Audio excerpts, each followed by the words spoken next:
Chapter 1159, 100-Year Plan. Chapter 1159, 100-Year Plan. Proofreader Papatonks. Boom. The violent lightning above grew more explosive as it burst with fury. The thunder blade wanted nothing more than to exact its judgment and destroy everything.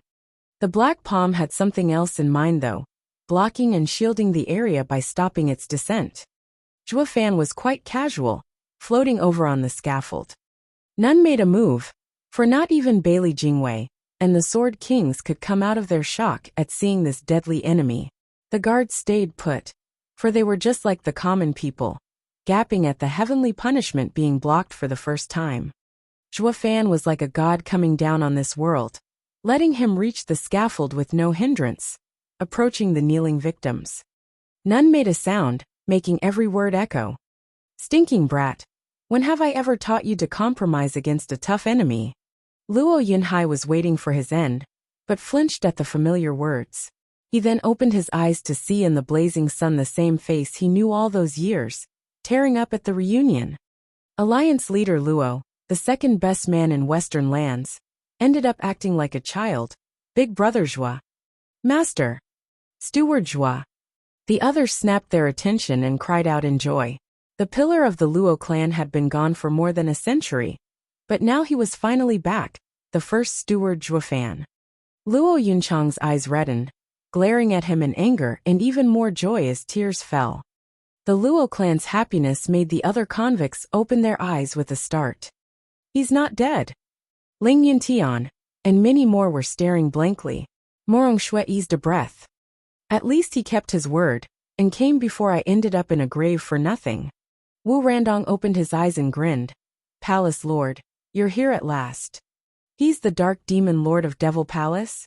The Devil Palace disciple started, then looked at the blocked thunder blade above, moved. Yes, he's our Palace Lord.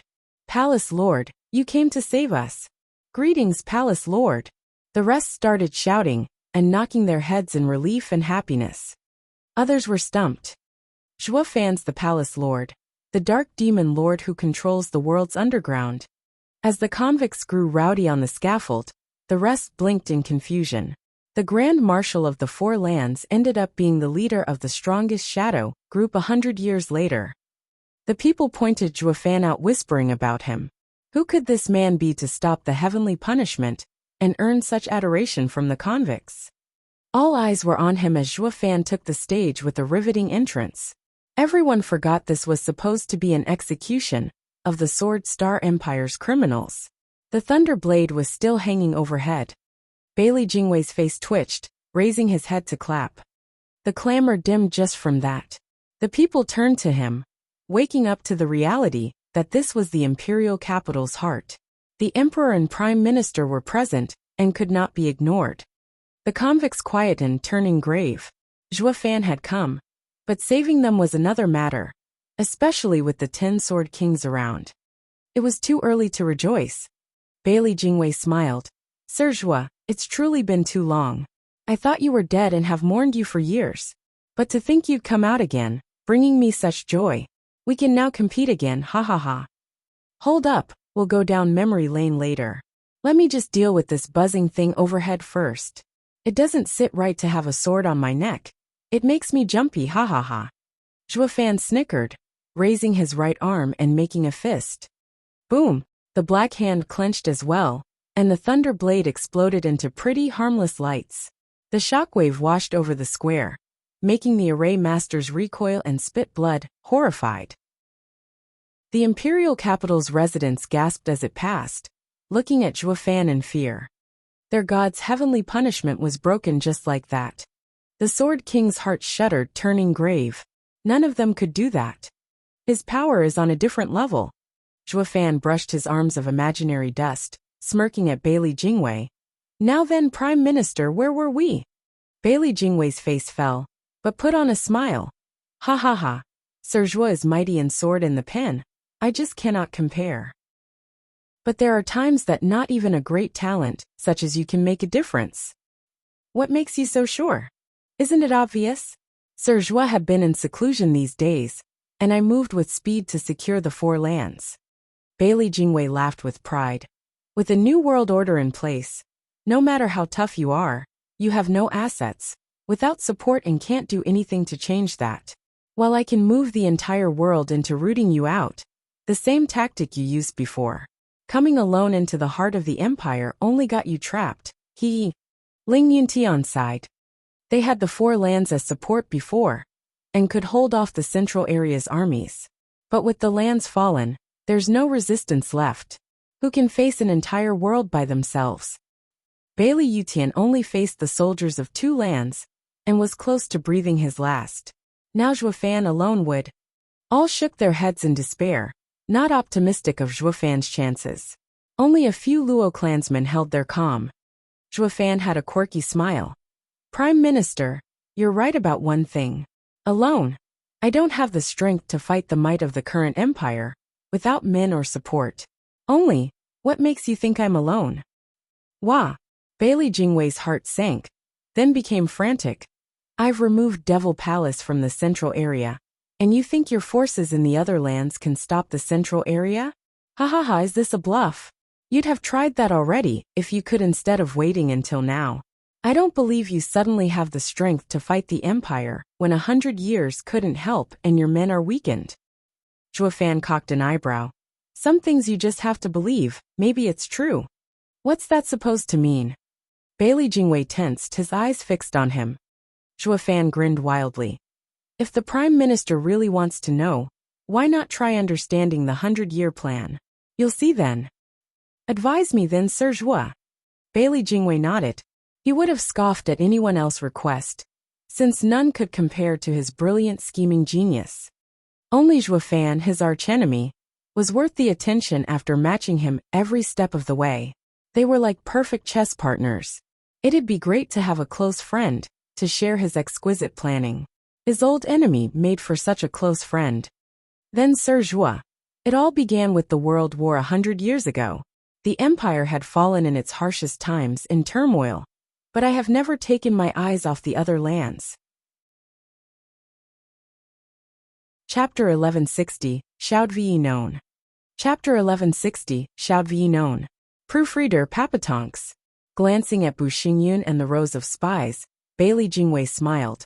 The World War may have been over and the empire's losses the smallest, but with Sir Zhuo using serene shores trading to fan the flames in our territories, you've pushed us close to collapse. I knew then that it would take 100 years for the empire to recover from the unrest. For that reason I made a deal with those foolish leaders, for a century-long peace. Oh, I wanted their lands, but I feared their meddling more by bringing more chaos to our empire. The Sword Star Empire people sneered, giving a look of scorn at the said leaders turned convicts. These morons fell for our delay tactic, and were mighty pleased with it. Ha, the idiots! Ling Yuntian was outraged. Bailey Jingwei is vile and shrewd. Our talks hadn't been in our favors at all. I should have just made him cede land as reparations. It never occurred to him that taking anything from Bailey Jingwei was possible. After the war, I noticed the shifting sands beneath the surface in the empire, making another large military campaign like last time impossible. At the very least, half the soldiers had to be stationed to secure the empire and prevent more unrest or collapse.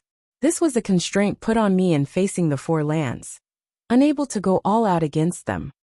Bailey Jingwei continued with a glimmer in his eyes as he pointed at Bu Xingyun. But this time, sect leader Bu was a boundless source of inspiration. He's a spy I placed in the northern lands in time of the last war. His job was simple, to break the Sea-Bright sect's barrier. But it ended up with him saving the leaders of the four lands. Sea-Bright sect Ling thought so highly of him, that he was entrusted with important duties. His power only grew from then on, leaving the northern land's defenses in his care. It got me thinking, if the enemy's defense is controlled by one of my men, it couldn't be easier. War would become pointless, and it saved loads of time too. All it lacked was a suitable plan to take the enemy lair. Ling Yuntian gasped in shame. It was all due to indulging Bu Xingyun, that Bailey Jingwei had an easy time breaching their defenses and taking his home. Ignoring sect leader Ling's guilt, Zhuofan held a constant smile. So Prime Minister turned to finding particular spies, yes? Correct. Having spies in the leadership of every land would prove crucial to further my plans. Bailey Jingwei's eyes shone, pointing at the said spies. The war just ended and the lands were in urgent need of making up for their losses, making it the best chance to climb the ranks. I thus chose potential candidates for me to use. Starting with eastern lands, I chose Shangguan Yuheng, because she was the mother of Shangguan Yulin, the best disciple in the eastern lands. Shangguan Yulin's position made me understand her status, but then Shangguan Yulin turned traitor and died. His mother grew petty and hateful. This only helped more. The higher she went, the more she loathed the Shangguan clan. Could you ask for a better candidate? Ha ha ha. Bailey Jingwei laughed, earning a glare from Shangguan Yuheng. Bailey Jingwei shrugged. Don't look at me. Those aren't my words but Sword King Feiyun's. Though that's reality. To a person consumed by hatred, nothing matters, not even their clan. They'd want it destroyed just the same. But how could she climb the ranks harboring revenge? I then changed her name to Monyang, to show remorse, for Emo alludes to a mother atoning for her son. And thanks to Shangguan Feixiong going into seclusion, the huge clan only had a little girl leading it. Ah, women ruthless and soft. Feixiong's daughter actually accepted the apology and considered Monyang a close friend. Maybe even closer. She was all alone in the clan, and then she found the auntie's shoulder to lean on, becoming practically kin. It's a gift from heaven, if I do say so myself. Shangguan Monyang used her power alongside the young miss to gain control over the borders and complete the task I had for her. Zhua Fan nodded with a thumbs up. Marvelous. Why thank you, Steward Zhua. Bailey Jingwei shrugged then. As for southern lands, Morong clan had few people, left with only Foggies enjoying retirement. This made it even easier to get a spy. And now we came to the real issue, western lands. The Luo clan made the best candidate on paper, pulling it in with some promises, but it's too damn stubborn, unbudging in some areas, and it slipped out of my grasp. I didn't want to deal with them, and had no choice, but to resort to a little trick to pry them apart and surrender to me. Don't forget my Devil Palace, Zhua Fan reminded him. Bailey Jingwei nodded. Right, the Devil Palace Steward Zhua established was a plague to my heart. All because it was rooted deep in the central area. It always made every move of mine tiresome and slow. I had to use the plan of dealing with the 4 lands to fake an empty central area and draw you out. Clap. Zhua Fan praised. Prime Minister Bailey sure is thorough, flawless perhaps. You've done marvelously this past century. Steward Zhua, please, this is what I've done these years. Now it's your turn. How would Steward Zhua settle this situation? Bailey Jingwei smiled. Zhua Fan waved him off. Prime Minister, come on. I'm calling you flawless and you're saying I'll handle it. Steward Zhua, there's no need for modesty. As the best minister, I always wanted to compete with the best steward once more. Don't disappoint. Bailey Jingwei's eyes shone, his smile sinister. Zhua Fan smirked and nodded. If you insist, I'll just have to make a fool of myself. Like I said, Prime Minister Bailey had done marvelously, taking the lands and solidifying the empire, attacking and retreating at the right moments. Though what if I saw a crack in the Prime Minister's plan, tearing it to reveal a crippling weakness, ha ha ha. What? Bailey Jingwei's heart jumped, his smile gone as he cupped his hands. Enlighten me. Zhua Fan droned on. The crux of Prime Minister Bailey's plan are spies. But what if these spies were already picked? Bailey Jingwei shook, his eyes landing on Bu Xingyun and the others. Prime Minister, don't listen to his nonsense, we check out. Bu Xingyun panicked and then cursed Zhua Fan. Hey Zhua Fan, stop poisoning the well. We never betrayed the empire. Zhua Fan chuckled. The world bears witness to sect leader Bu's heart. I know you didn't betray it. What I meant was, we didn't either. Shangguan Monyang and the others announced, sweating buckets. They saw firsthand how Bailey Jingwei dealt with traitors, through the Luo clan's fate. He sentences the whole clan, just because of an unsteady heart. Bailey Jingwei needed to have but an inkling of doubt, and they were deader than dead. So they declared their stance from the start. Zhua Fan chuckled. Not you either. I meant Prime Minister Bailey. Me? How? Bailey Jingwei shook. Zhua Fan said. Prime Minister, If your spies had been exposed from the start, what would you have done? Bailey Jingwei's face twitched, turning grave. Tell me. Sure, it's my turn anyway to talk of the 100-year plan. Zhua Fan nodded. Can a leopard change his spots? Can a shrew turn into a nice auntie at the drop of a hat and take responsibility for her son? Don't you think it's a bit of a stretch? Sure, it's easy for a girl. Since women are always flexible, hearing of it reeks of something fishy. That's why I put a tail on her. I saw her trying only to further her authority and never contacting the central area. But I was certain this was only a matter of time. She's after revenge, and alone it's impossible. As for sect leader Bu, I doubted him the moment he got all 4 lands leaders in the same spot. Then he rose through the ranks and furthered his power, while exercising extreme caution. It didn't fit his wild nature. Recalling Shangguan Manyang, I figured out it was someone's plan. The Prime Minister avoided all contact the past century to protect them, but they all acted the same, aiming high and staying low, going for power while avoiding conflicts. Bailey Jingwei's face shook, unease festering in his heart.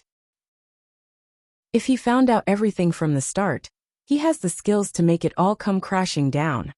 Zhua Fan read him like a book. But I didn't pay attention to any of it, letting you have your fun. If it were so easy to plant spies in the enemy camp, why then would you have resorted to an all-out war?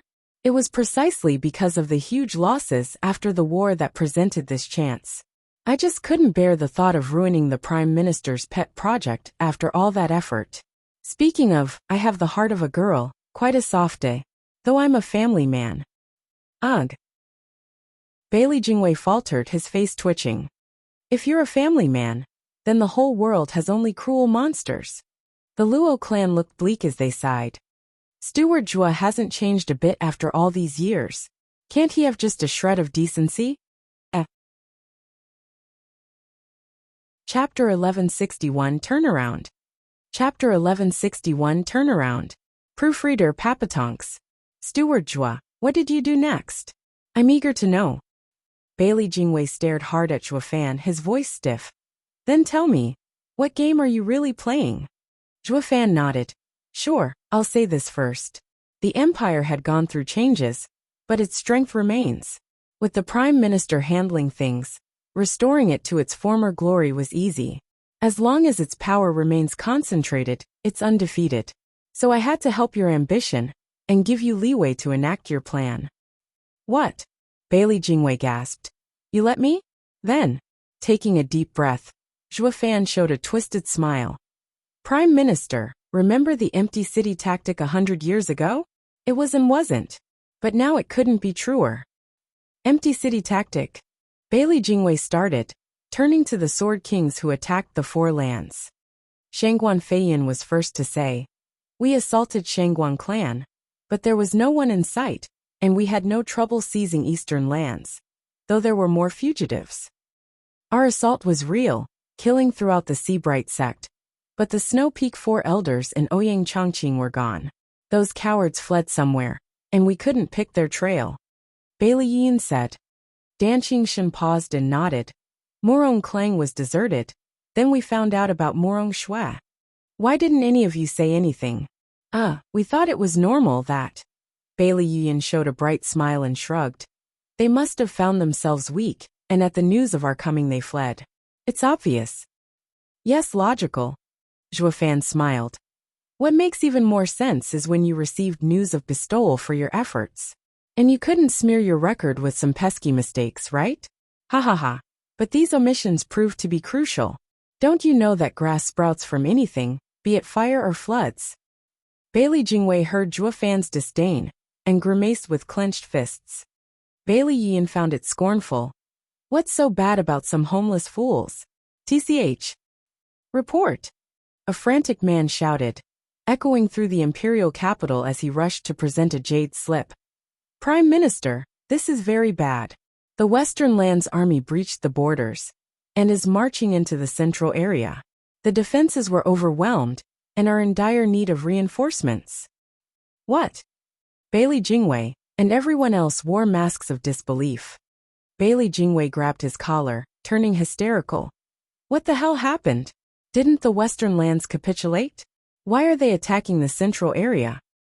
That, the man stammered, put on the spot. He was just the messenger, knowing nothing. Another shout came with the same urgency. The Southern Lands Army breached the borders and are heading inland. Prime Minister, please send reinforcements. Dong! Bailey Jingwei's mind blanked out, his eyes staring into space. The Northern Lands revolted and punched through the borders, heading for our lands. Prime Minister, send reinforcements.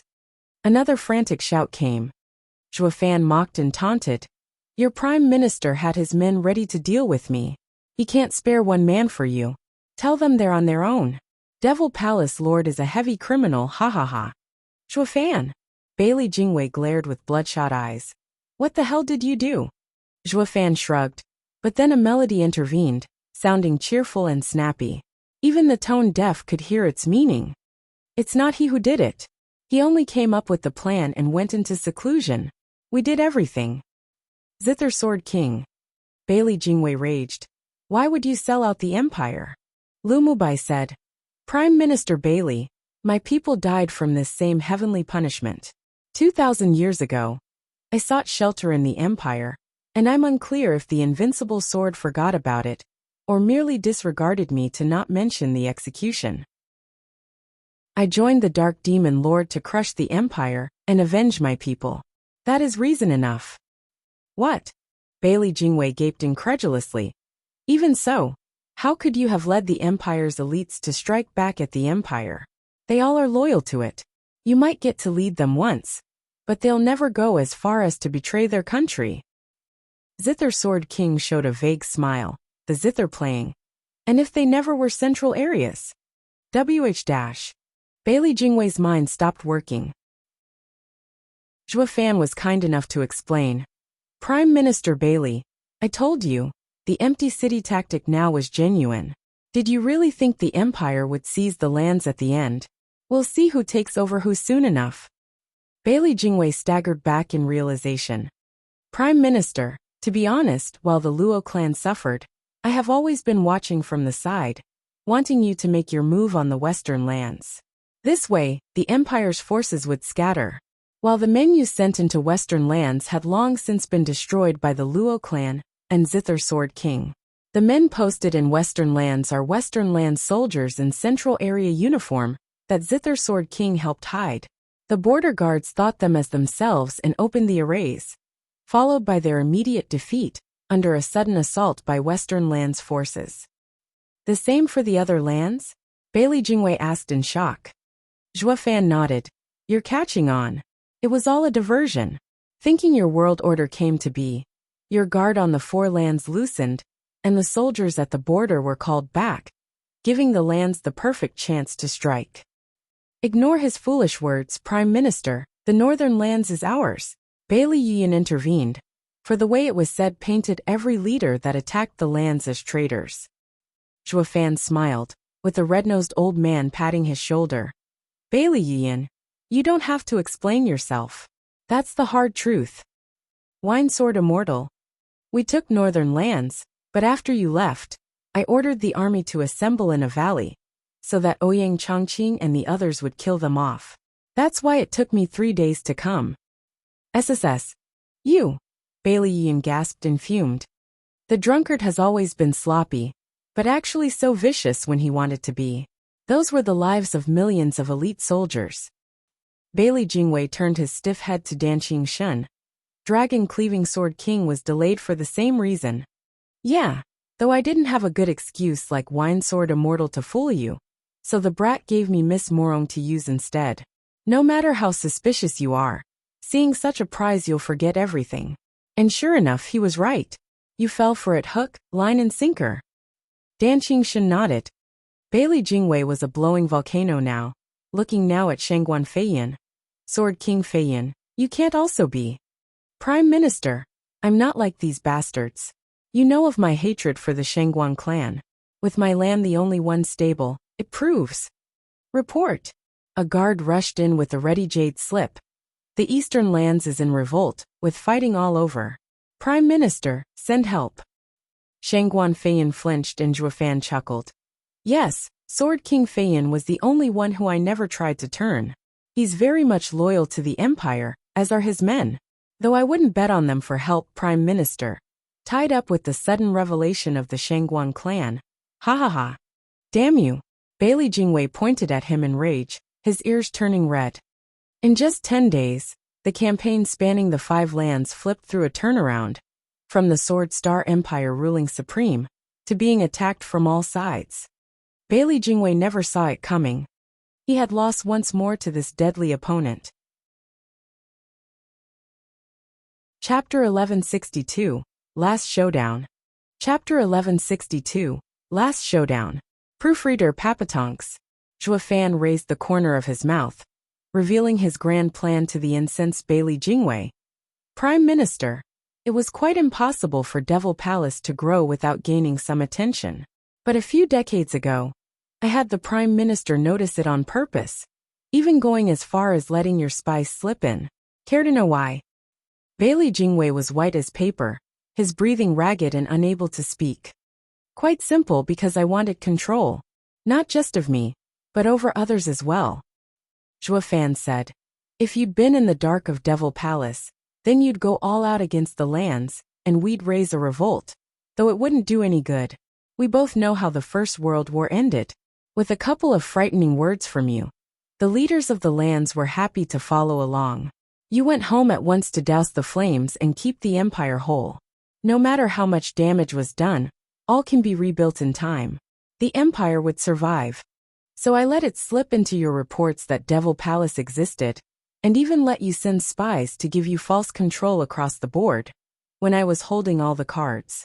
With Devil Palace a thorn in your side, you'd never send all troops in. I controlled the rise of all your spies to control how fast you'd act. If you'd still been greedy like in the last war, you'd have struck only when all was perfect. Bailey Jingwei's rough breathing grew, and he leaned on Bailey Yuan for support. His raging eyes, however, never left Zhuo Fan. Zhuo Fan went on. You'd never have made your move unless you had enough intelligence, so I let it trickle over to your spy, and led you along, to believe you're in control. It was a stalling tactic really, since I wasn't ready, but once I was, I let your spies get the right rank and learn more info. That was only limited to the central area, since any info on the 4 lands would let the empty city tactic fall through. Ha ha ha. Why did you make Wu Randong rebel then with all the shadow forces? Is it to draw my attention? Bailey Jingwei roared. Zhuo Fan smiled, with Wu Randong showing a wide grin. Prime Minister Bailey, that's what makes Palace Lords so brilliant. You went after the lands and faked an empty central area, aiming to catch us all in a trap. If I hadn't come out, your other Sword Kings would have been stationed here for nothing, and you would send them to the lands to fight, thus figuring it out. As long as Devil Palace stayed in the central area, you'd never know rest, and would not advance your plans, making it a matter of time before the problems in the 4 lands would catch your attention. So we were thrown away to give you peace of mind. In your joy, you never bothered to check the war situation in the other lands, jumping to the next step, luring our palace lord and other enemies. You gathered all your forces in the central area, leaving the borders defenseless. This led to the 3 lands armies you thought were defeated to get deep into your empire. Talk about setting oneself up for failure, making the enemy work from within and outside to attack you on all sides. Compared to last time, Prime Minister, you lost completely, ha ha ha. I see. The Devil Palace in the central area was just a cover for your operations in the 4 lands. Bailey Jingwei nodded, then his face twitched harder. Zhuo Fan, you're good. I accept my complete loss, and you have my complete respect. Bailey Jingwei spat the last words with hatred, but the respect was still there. Zhuo Fan was the only one in the world capable of being a step ahead. His hatred was born of nothing more than his inadequacies, while his respect was genuine. Zither Sword King sighed, turning to Zhuo Fan. To overcome Bailey Jingwei's 100-year plan, every step of the way makes him a truly terrifying man. The others shared a nod, looking grave. Don't think you've won. The empire won't fall. It shall endure for a very good reason. Bailey Jingwei roared, pointing at the convicts. You wanted to save them, so I will cut them down first. Let's see how many you can protect by yourself. Empire defenders, sword kings, kill them. Make his win a bitter one. Yes, sir. The 6 Bailey sword kings flew into action at the convicts. Shangguan Feiyin was hesitant which side to take, but recalling that Zhuo Fan slighted him, he joined the central area's sword kings in the end. Dan Qingshun and the rest were friendly with Zhuo Fan, not to mention they had done marvelously. I got nothing instead, and he didn't even consider picking me. Why the hell would I side with him? Humph. Shangguan Feiyin was set to side with the Empire regardless of its fate. He had no other options. Whoosh! Zither Sword King hoisted Bailey Jingwei by the neck, shouting, Bailey Jingwei, have them stop. Humph, I won't. I may die, but Zhuo Fan will lose to me here.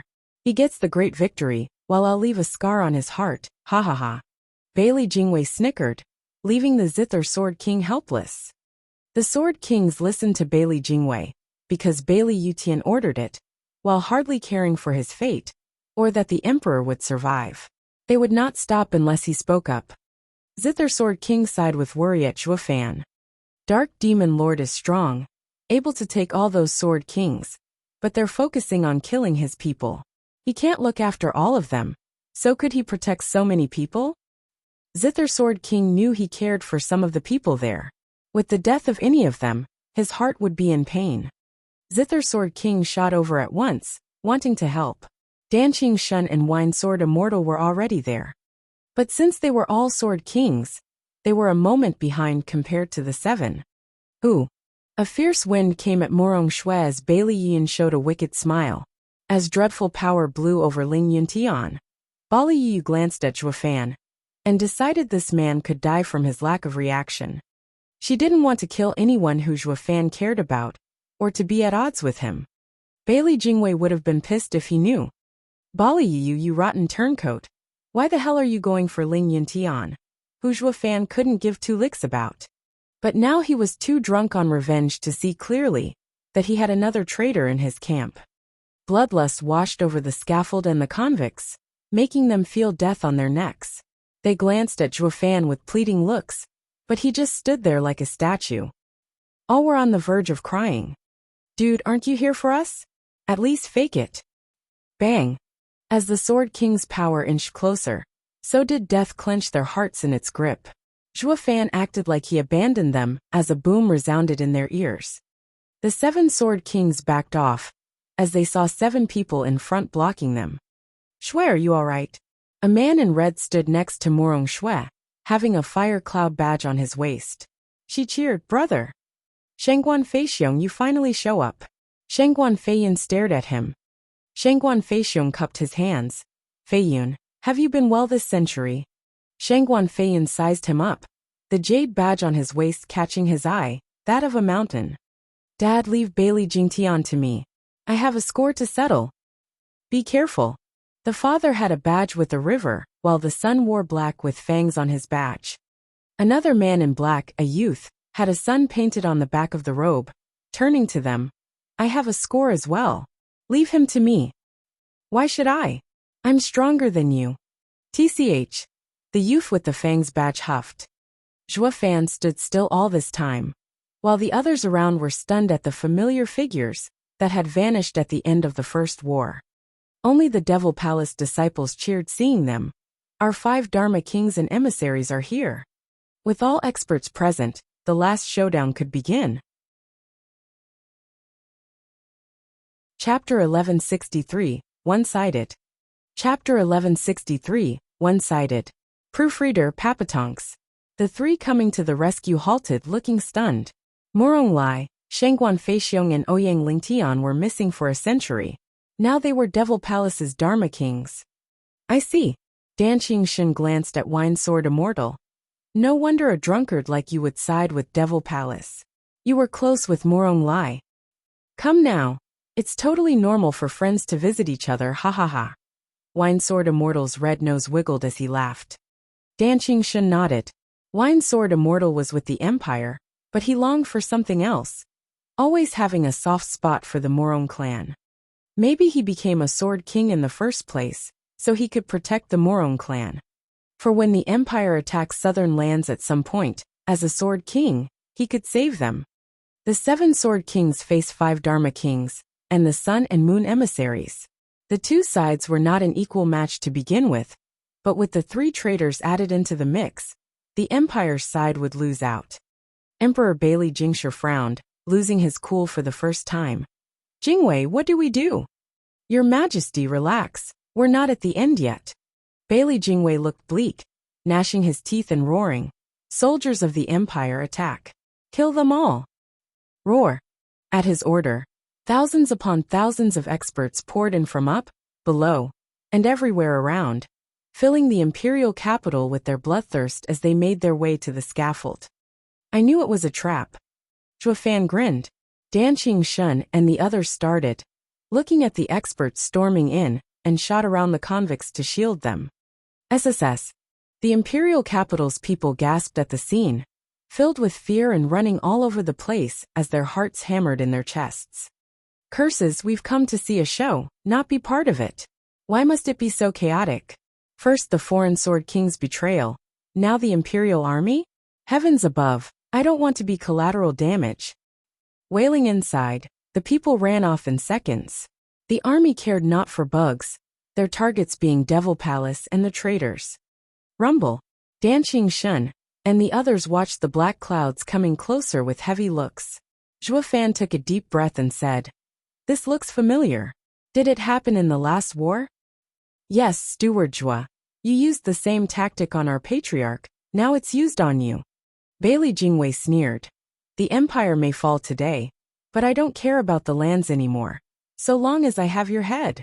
The 3 lands armies are invading and the Empire might be surrounded. But before they arrive, you'll be going to hell." Zhuo Fan smiled. Shangguan Feiyun and the others snickered. "The Empire can fall, but as long as we remain, we can just rebuild another. It'll just take a couple more thousand years, and another empire will rise. While you will all die here, regardless how tough you are. The outcome has yet to be decided, Shangguan Feixiong." "Feiyun, don't get too happy. You won't get my head that easily."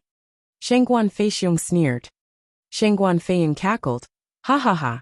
Anyone could say that but you, who always lost during our spars. Brother, you've gone senile, so let me relieve that head off your shoulders. Let me be a good example for the other Sword Kings." Shangguan Feiyun shot for Shangguan Feixiong, while the others moved as well. "Feiyun, don't you know time changes everything?" Shangguan Feixiong shouted as he charged as well. Morong Lai and the others followed suit, each with their own targets. Thunder boomed and explosions flared as the 14 auras clashed, making the world shake. Bam! Shangguan Feiyun and Shangguan Feixiong met violently with their soaring sword arts, unleashing incredible might when the red glows intersected. Shangguan Feiyun showed nothing but scorn, only to feel his side being grazed by a sword wave. His shock exploded just as his sleeve did. Then a power ran through his chest that sent his body back. He turned red as blood seeped out. Shangguan Feiyun's mouth shook, casting a disbelieving look on Shangguan Feixiong. "How? I lost in one blow? I've always been the one winning in all our fights. How can?" "Feiyun, I told you, time changes everything." Shangguan Feixiong smiled. "You have been vying for power the past century, yearning for eastern lands, while I focused on the sword, understanding soaring sword art's core, while turning a deaf ear to the world outside. Your talent is better than mine, but your heart is unsteady, your mind clouded, that you made no progress in the last century. This is the gap between us."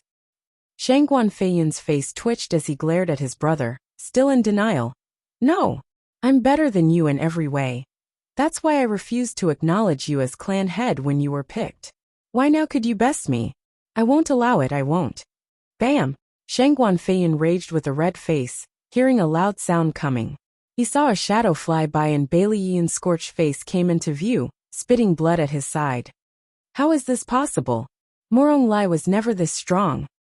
"Bailey Yun, you were there as well when Bailey Yutian and the 3-headed crow fought. Did you learn nothing from it?" Whoosh!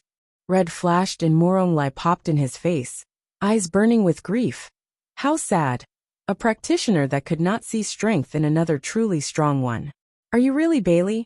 Your talents are better, sharing blood with the invincible sword. But none of you inherited his ambition for true strength. None of you are like him. Bailey Yiyun squinted, glaring at the red figure with fear. Shangguan Feiyun shouted, "You're both Sword King level experts, yet you got done in by Morong Lai so soon." "Because he's beyond a Sword King." Bailey Yiyun's eyes were hard. "I noticed their eyes changed after Patriarch fought the 9th level spiritual beast, as if their level changed. After 100 years of training, they rose higher, above a Sword King." "What?" Shangguan Feiyun turned to Shangguan Feixiong in his faint smile. "Among us three, I'm still the weakest, with the worst talent, and had yet to change. Only my mindset grew, having found a new understanding of soaring sword art. Now you should understand that first you're a martial practitioner, so you could reach the Tao. That's what's important. With a clouded heart, you can have all the martial prowess, but never could you touch upon the Tao." Shangguan Feiyun's beard shook in anger, but his heart sank. He just realized that facing his brother he always despised, he had fallen so far behind. It was entirely one-sided. The three, having gone beyond Sword King level, had no trouble dealing with the 7 Sword Kings. They were pushed back all the time, unable to even squeeze a draw. As for the soldiers of the Empire, they kept pouring in for the scaffold, but Danqing Shun's group of 3 fended them off. But not even they fathomed those 3 old guys would go through such a change in a century. It shocked them to the core. Then they looked at Zhuo Fan with a glimmer in their eyes. It was obvious he had a role to play in it. "Jingwei, both sides have Sword Kings, so why are they stronger than ours? We can barely hold on." Bailey Jingshi was sweating buckets. "If our Sword Kings fall, we have less ways of dealing with them."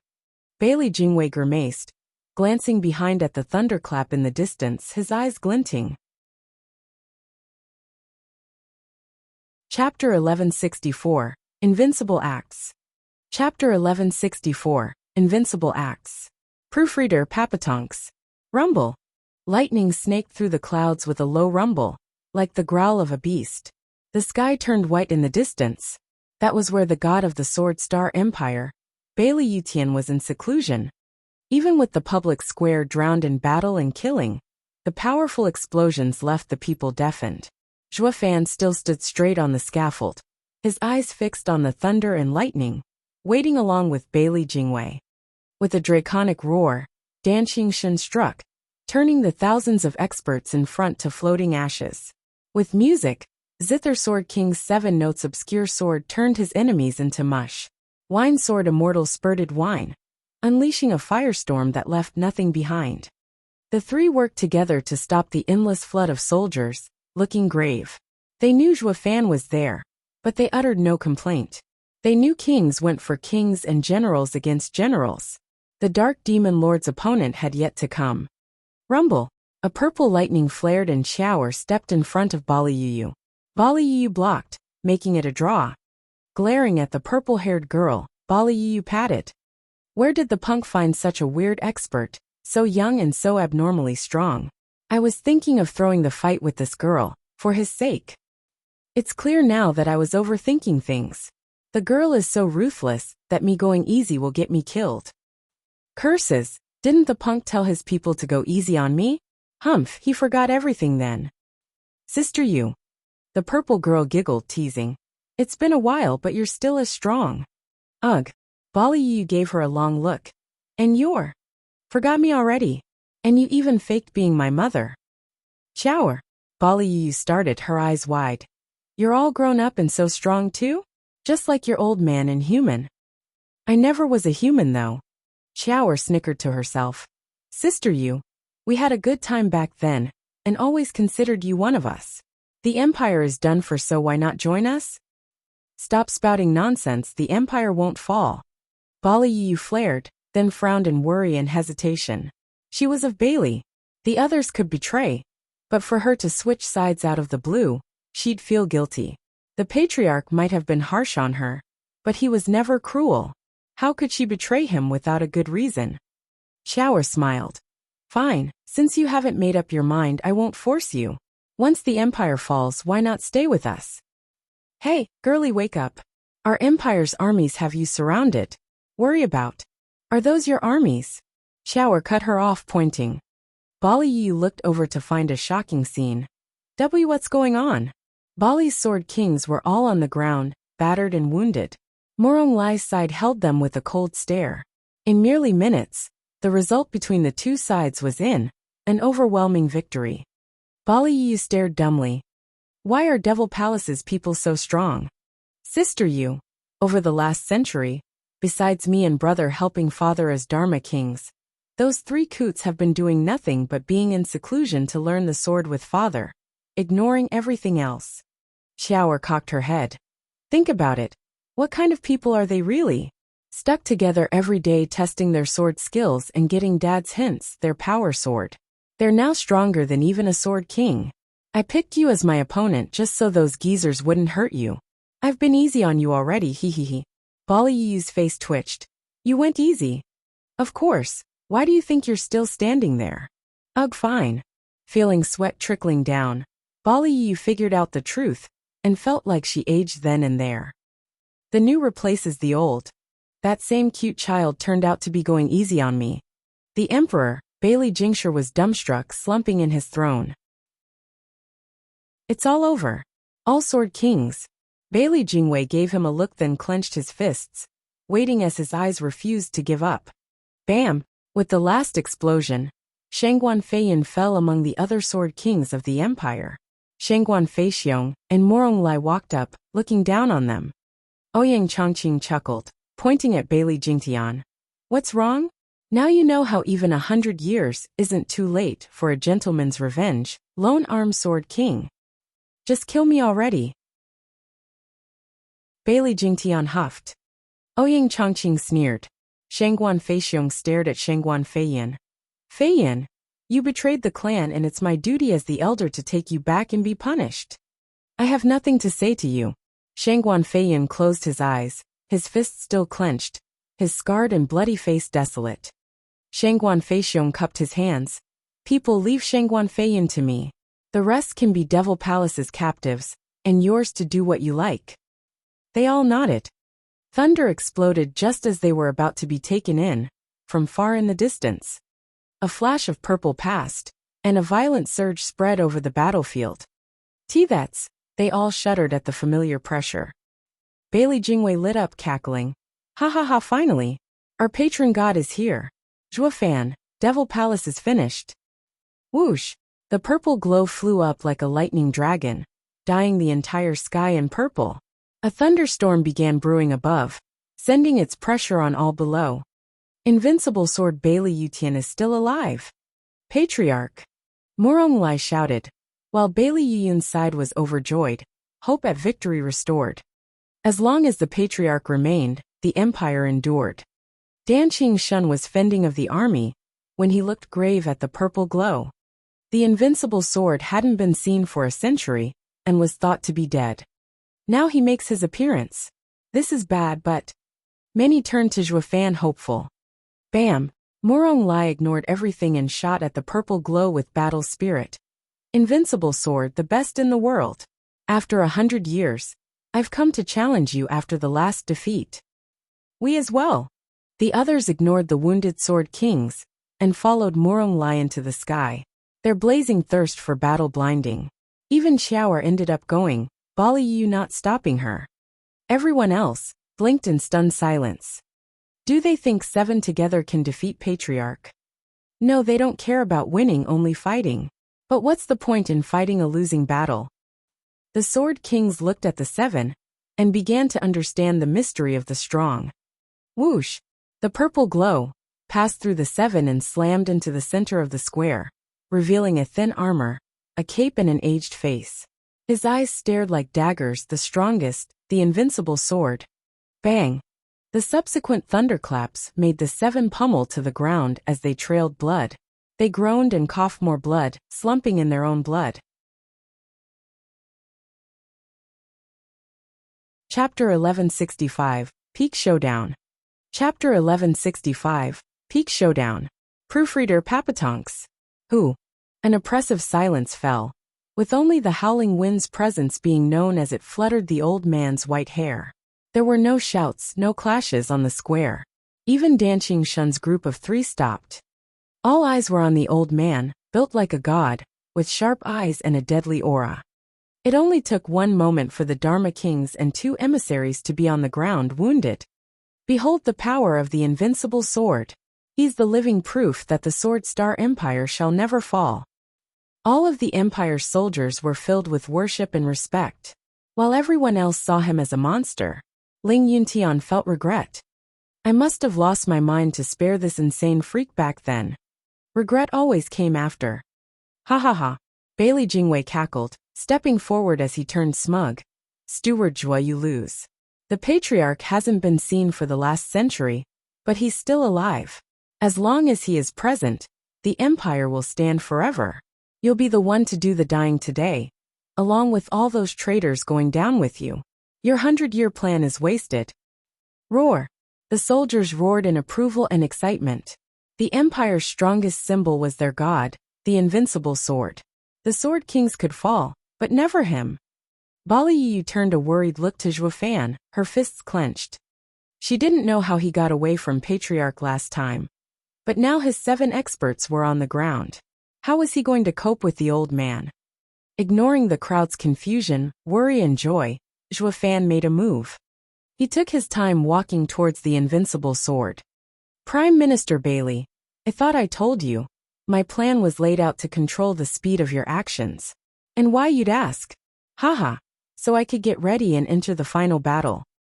Zhua Fan showed a smirk, his hand flashing black as a dark blade came out, covered in 4 colors at the edge, before shooting for Bailey Yutian. Keep them safe. Right. Dan Qingshun's group gave their all in keeping the convicts alive. Ding! For the first time, Bailey Yutian took out his thundering divine sword as he turned into a purple glow charging at Zhua Fan. Black and purple intersected, with the 2 swords soon clashing in a violent display. Boom!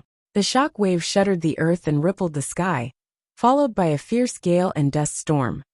Bailey Jingwei and the Emperor ducked at once, sticking their heads to the ground, and letting the deadly winds pass over their backs, but they still felt pain.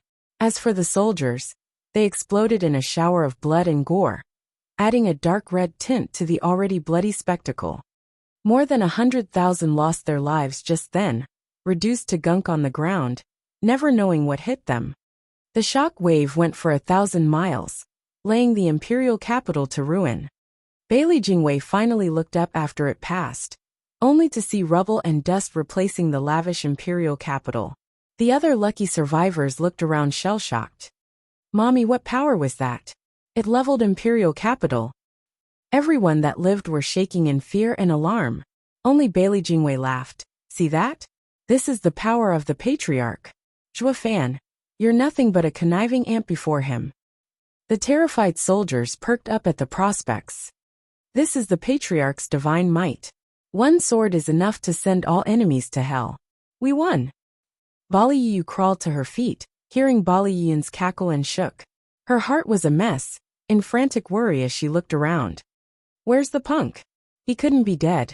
But with Patriarch's power. Bali Yu grew restless.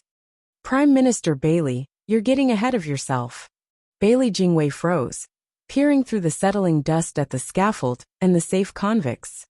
Only the 3 protectors looked a bit pale and coughed blood. Zhua Fan had them take the aftermath, but it also left them wounded. Dan Qingshun sighed. Such is the invincible sword's power, able to give us heavy wounds without trying. Taking on that strike would have annihilated us for sure. The old man is a terrifying monster. Yeah, the other 2 agreed. Bailey Jingwei snickered. Obviously, since none can withstand the patriarch's godly might. Did you think Zhua Fan can take his strike? Ha, what a sick joke.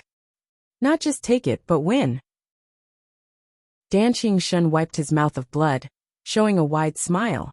Prime Minister Bailey, didn't you find it strange how, having fallen in with the Empire for 100 years, we betrayed our homelands and struck at our own people, letting the whole world scorn us, yet turned our back on the Empire at the very end?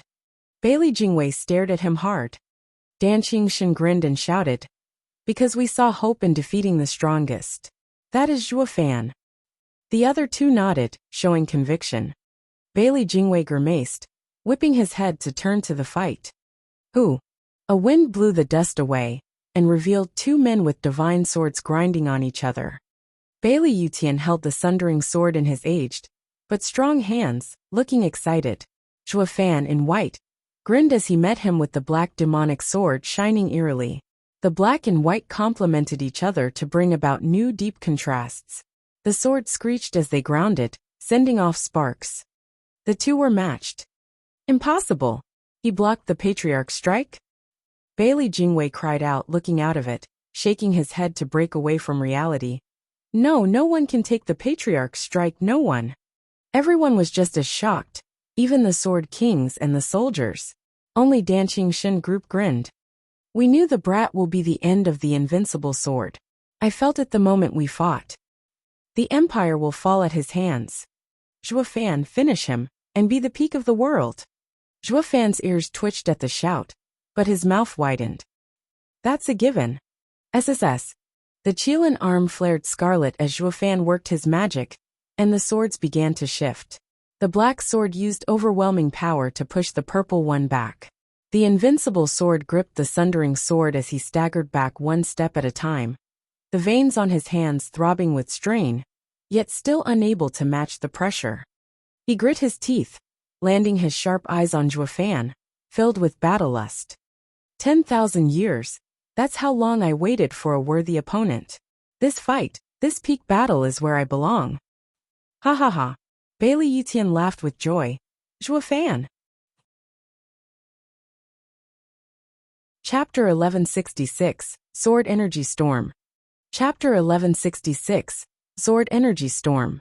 Proofreader Papatonks. Bam! Bailey Yutian roared as he pushed, giving it his all. Zhuo Fan's right arm shone redder, swinging the blade, and making both of them fall back. Zhuo Fan went back 20 steps while Bailey Yutian slided just as many. The two then snapped into action, meeting in the middle again. The audience was dumbstruck, with Bailey Jingwei the most affected. No way. There's no way he can stand up to the patriarch. How did he gain such power? Look. Bailey Jingshi patted his shoulder, pointing at the sky. Bailey Jingwei shook his mouth agape. The others noticed it too, and were now looking blankly. Bali Yuyu and Dan Qingxin were looking at the baffling scene, like it was the stuff of dreams. It made not an ounce of sense. The sky was split cleanly in two. One bird approached the dividing line, and as it flew under it, its head got looped off. A human did that. A human had cut the sky in two. This can't be happening. Looking closer at the dividing line, it was right where the two had separated. The two had given their all, and while neither budged, the sword energy shot into the sky and cut it instead. The audience found the two even more monstrous. Just how far are they on the path of the sword to cut the heavens? Gulping hard, they only held fear for them. This isn't humanly possible. Bailey Yutian ignored the weird looks, grinning. Ha ha ha. It's great that you survived and came to meet me. Let's settle our promise from 100 years ago. The winner goes to Devil Mountain, reaching new heights, while the loser will become a stepping stone, stuck in this place. Whoosh! Waving the demonic sword, Zhuo Fan turned cold. That's why I'm here. To return there as the best in mortal domain and challenge higher beings. Bailey Yutian did the same with no qualms, shouting. Good. But I'll be the one reaching it while you will make me grow in this fight. I'll be the winner. Bailey Yutian laughed, filled with thirst for battle. Zhuo Fan smiled, his aura flaring. The Empire's sword kings were startled, recalling Morong Lai's words. Patriarch isn't here for Sword Star Empire, but to answer the challenge. Zhuo Fan worked hard to ruin the Empire and unite the lands, but seeing the Patriarch, even he put aside the Empire's fate, fighting just for the sake of it. Is this the world of the strong, unsullied by the mundane? They saw it now through a different light. That's why Morong Lai said we're unlike the Patriarch. This proves it. Who? A wind passed, drifting a ruined leaf and letting it float down between the two, giving start to their second clash. Only this time, the two turned into specters, fading in and out as they struck. The air was thick with energy, like something was wrapping around them. One with the world, the kid reached this state as well. Bailey Yun cried out. When the invincible sword cut down the 9th-level spiritual beast, he showed the same effect. He thought only the patriarch could reach it, but now 100 years later, Zhuofan had caught up. The kid is a monster not even the patriarch can compare with. Bang! The divine swords met. The only moment when their figures were remotely visible. They then clashed left and right, and all over the place. The constant ringing of metal deafening to the audience, as the air looked to be torn asunder. The dumbstruck onlookers were left agape. This level of skill went beyond anyone's comprehension, even a sword king's. They couldn't even see the moves. They finally understood the difference between a sword king and the invincible sword. It wasn't just power, but also understanding. Yet Zhuofan had enough of both to meet the invincible sword at every turn. Bang! As they clashed, the rest of the people there couldn't even catch a shadow, only hearing the resulting explosions and seeing the fracturing air. Worry crept in as sweat poured down. It didn't look like an all-out clash like the first one, but it was still terrifying at their level. None had any idea where the two would meet next, the unknown danger looming over their heads like death. Even sword kings were powerless, flinching at the clashes. Danqing Shun's group wiped their brow at the tearing sound, knowing it to be reality breaking around them. The two powerhouses walked the furthest on their paths to reach the Tao, making anyone weaker unable to feel what they were doing. Whoosh! The two popped into sight just then. Their eyes met and laughed at the cracked air. Good, I did not think a kid like you would have such deep insights into the Tao. We're both treading this path. Our senses beyond human comprehension. There's no winning in this aspect, so let's just stop. Bailey Yutian shouted as he waved and the rest sighed with relief. Too soon though. Let's test sword insights now. We shall see if my understanding of the sundering sword art and yours of the sword can match. Bailey Yutian shook and the sky crackled with purple lightning, booming everywhere. Bailey Yutian pointed the sundering sword at the sky and the lightning flocked, releasing dreadful power that swallowed the world around them as devastating sword waves flew in every direction, a sword energy storm. Humph, my sundering sword art is one of destruction. Anything will crumble beneath it to ashes. Nothing in creation can stop my sword. Oh, since you trained in destruction, I trained in devouring. Smirking, Zhuofan shook and blackness oozed out of the world's crevices. It blended with the cracks in the sky, swallowing everything into a complete abyss. The heavens now looked ghastly, one side purple and another pitch black monstrous. As the growls began, the people shook with fear, their imagination going wild thinking of the savage creatures that might pounce on them from the darkness. Looking at it another way, the two's mastery of world energy was at a tie, with each slicing half of the heavens for themselves. This never happened in the history of the Five Lands, that of someone able to take control of any piece of the sky from the invincible sword.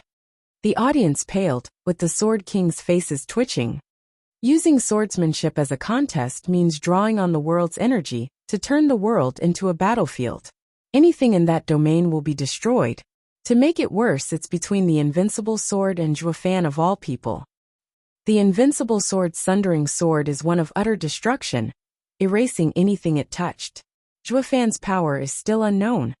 The moment they started going at each other, not even a sword king was confident he or she could outlive that. The people's hearts sank, sighing in misery. Sirs, it'd be better off if you just kept to the previous style. Sure, we couldn't see you, but at least we had the highest chance of us surviving it. While we can now see what you're doing now, but what's the point when the scope is so large that it includes us as well? Where are we supposed to hide? The audience wallowed in despair at their fate. Rumble! The two fighters went off once more, with purple sword waves slamming down, and leaving nothing behind but dust. The unlucky soldiers died before even screaming. Bailey Yutian showed no remorse even as his own countrymen, loyal soldiers, died from his errant strikes. He just hacked with the sundering sword, unleashing even more sword waves at Zhuofan's black sky. Zhuofan, take this. Star-severing sword, hero's demise. Chapter 1167, Soaring Power. Chapter 1167, Soaring Power. Proofreader, Papatonks. Whoosh.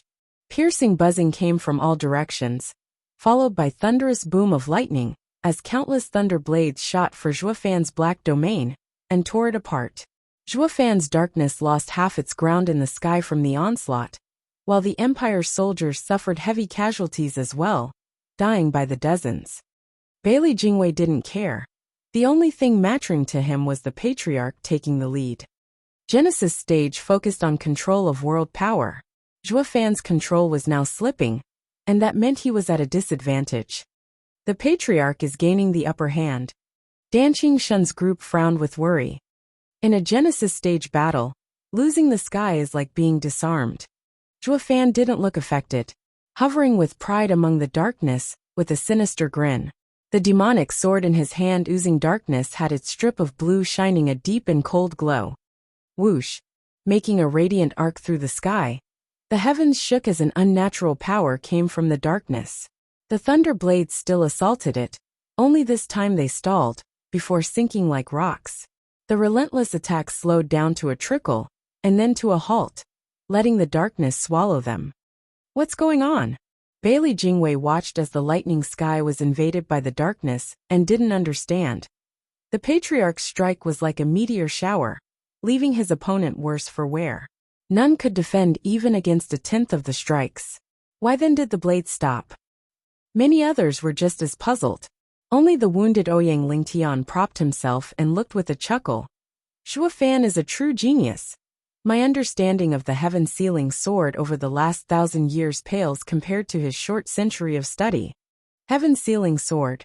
Bailey Yutian squinted at Zhuofan, finding it true, then mocked. Great. I wanted to learn each of the 5 divine sword arts.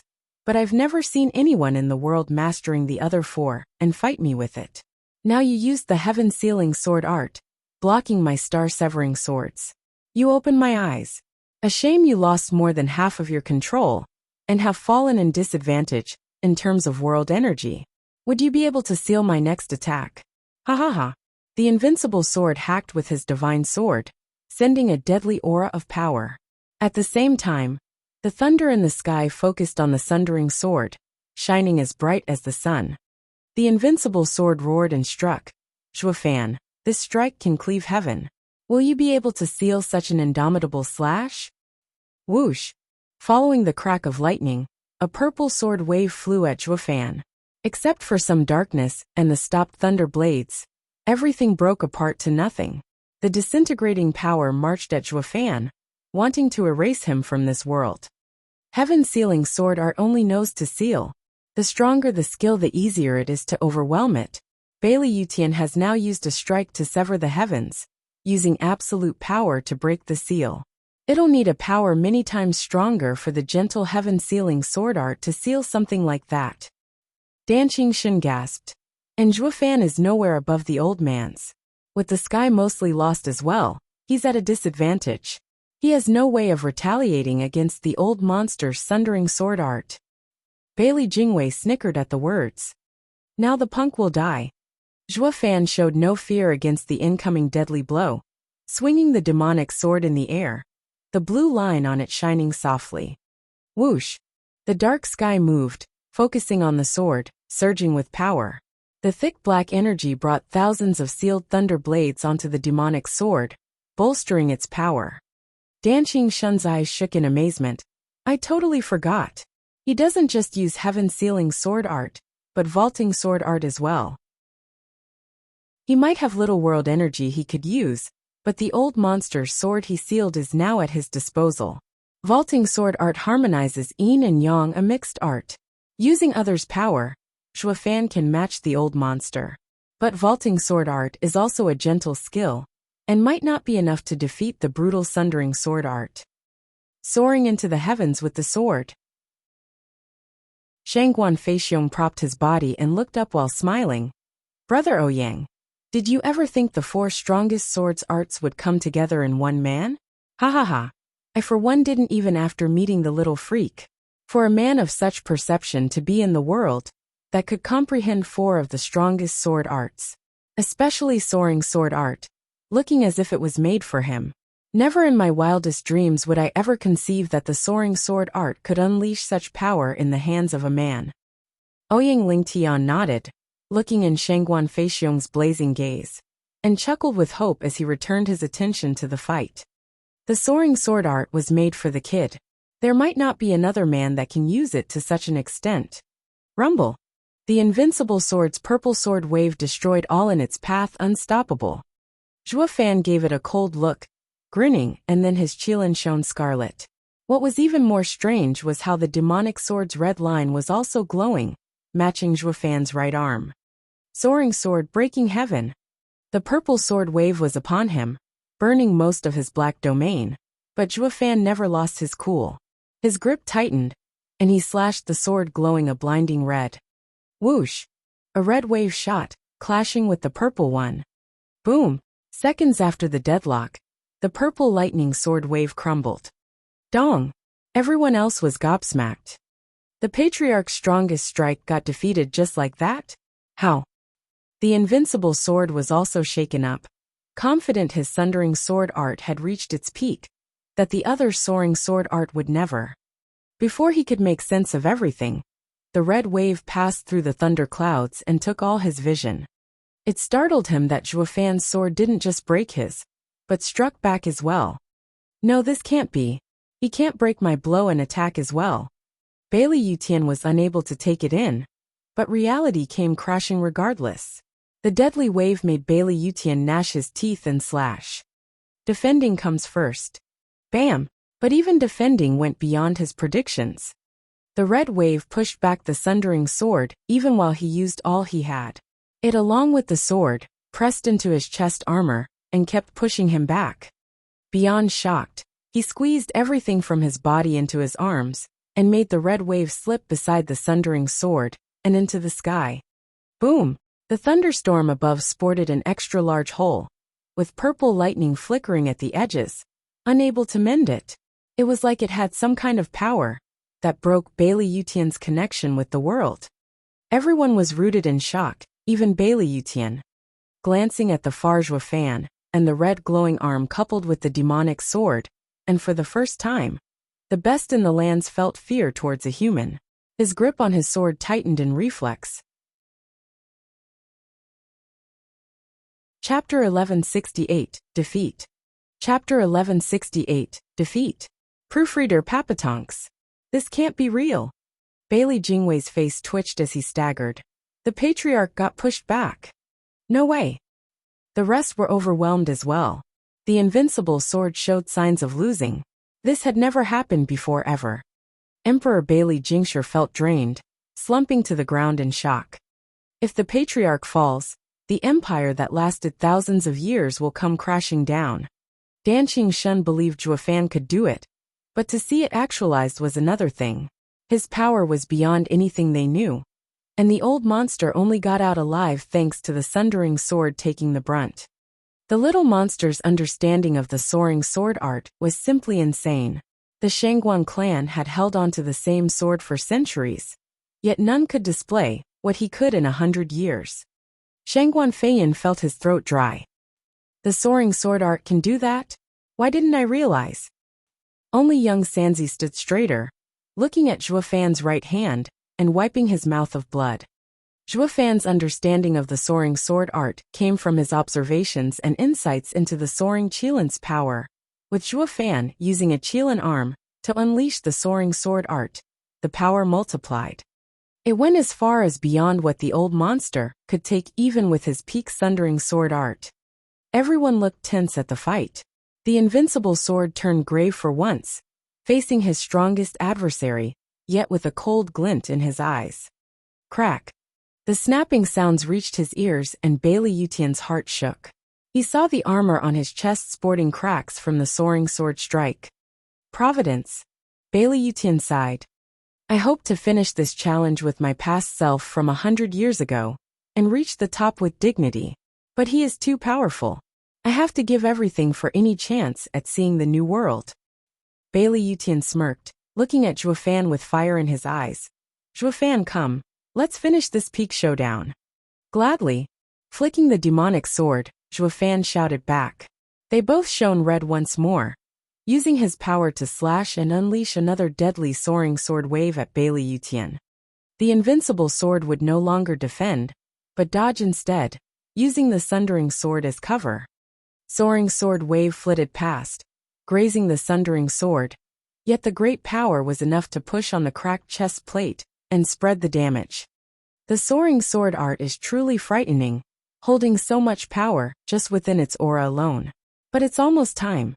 The invincible sword turned to Zhuofan again after dodging, only to find him coming straight for his life right behind the sword wave. Ha ha ha. The soaring sword art is the strongest, but it is hardly enough to take you down. I'll have to do it up close and personal. Bam! Zhuofan flared scarlet and hacked. The invincible sword rushed to block with his sword, resulting in a loud clang as the swords collided. But under Zhuofan's power, the invincible sword faltered, with the demonic sword pressing on the sundering sword and into his chest. Crack! The invincible sword's armor got more cracks, faster and faster, covered all over in black veins, and ready to crumble.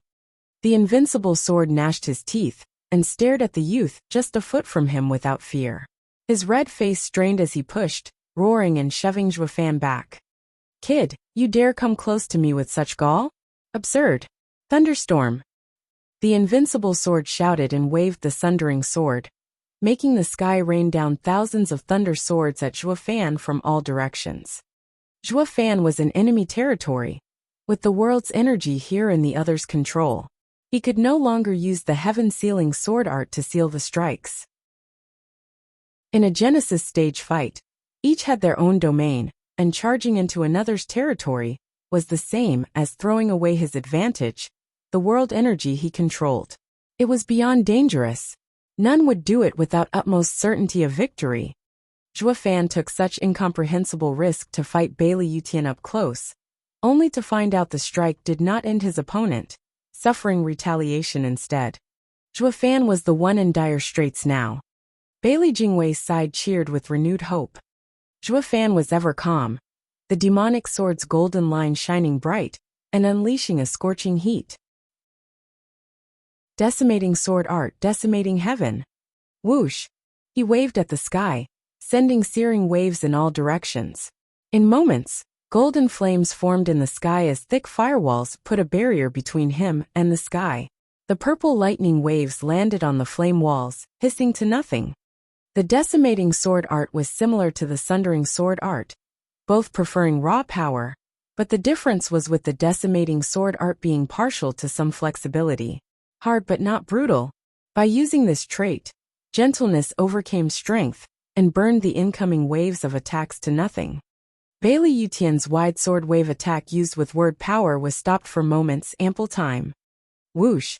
With the invincible sword isolated from the sky, Zhuofan had removed both of their ties to the world power, and now flashed in Bailey Yutian's face once more, his arm flaring scarlet, and using soaring sword art to slash at his opponent's head. A scarlet glow came out of the blade's edge, forcing Bailey Yutian to gnash his teeth and block with his sword for the second time. Now though, with such a close distance, the sword wave proved even more powerful. Bailey Yutian had no way of deflecting it, letting the divine sword push into his chest and closer to his heart. No amount of strength helped. The invincible sword's cracked armor crumbled to pieces, and the soaring sword's power entered his heart, making him cough 3 crimson mouthfuls of blood. He shot back like a meteor, slamming hard into the ground, forcing up a cloud of dust and entrails as his force pulverized hundreds of thousands of the Empire's soldiers. Bailey Jingwei's group was quick, ducking out of the shockwave, with Dan Qingshun's group doing their best to protect the convicts. Once dust settled, Zhuofan hovered above, but the purple-tinged sky was no more. It was a testament to the invincible sword losing control, or better yet, the man himself was. Bailey Jingwei's eyes shook, looking at the dozens of miles big crater with dead eyes. How could the patriarch just lose? Bailey Yutian is dead, we won. Seeing no thunder in the sky, Zither Sword King took a deep breath and roared in excitement. Zhuofan's soaring sword art was too damn strong. Not even the invincible sword could take it on, for if he had even a bit of strength left, the purple lightning in the sky would have stayed. Devil Palace, and the 4 lands convicts cheered as well. To think that the great invincible sword had got to see this day. Only the Bali Sword Kings and the Empire's soldiers slumped on the ground in disbelief. The Patriarch couldn't have lost.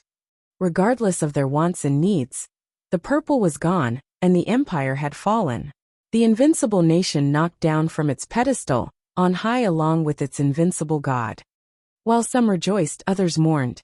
Along with the frantic glee, there were equally opposite sorrow and lament. Zhuo Fan kept staring at the crater even now. The sword was strong, but only enough to damage the old man, not kill him. SSS. Thunder crackled then as purple lightning spread across the sky once more. An even greater power pressed down, taking the breath away from all onlookers. An aged voice came from the crater. I never thought it'd come to this. But now Zhuo Fan. Chapter 1169, Spirit King. Chapter 1169, Spirit King. Proofreader Papatonks. All shuddered at the fear they felt from the familiar voice.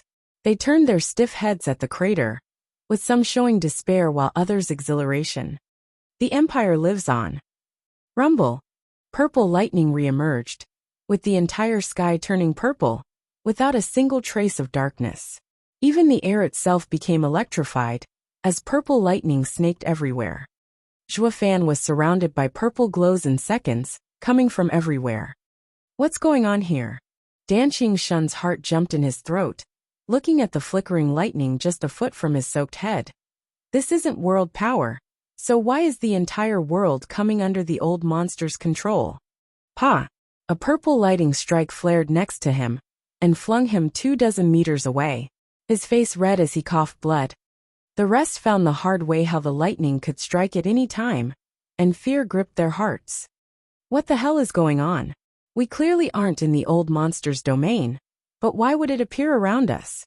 A Genesis stage expert should not be able to exert control to this extent. It feels like the world is at his whims, and we're its prisoners to kill at the slightest discontent. This is terrifying. Zither Sword King and Ling Yuntian glanced at the purple lightning around with sweat all over. Bailey Jingwei laughed and cupped his hands. Patriarch is unstoppable. With the Patriarch around, the Empire shall never fall, ha ha ha. The Patriarch is unstoppable. The Patriarch is unstoppable. The soldiers shouted like fanatics, throwing fists in the air. The rest were looking bleak, like they entered hell.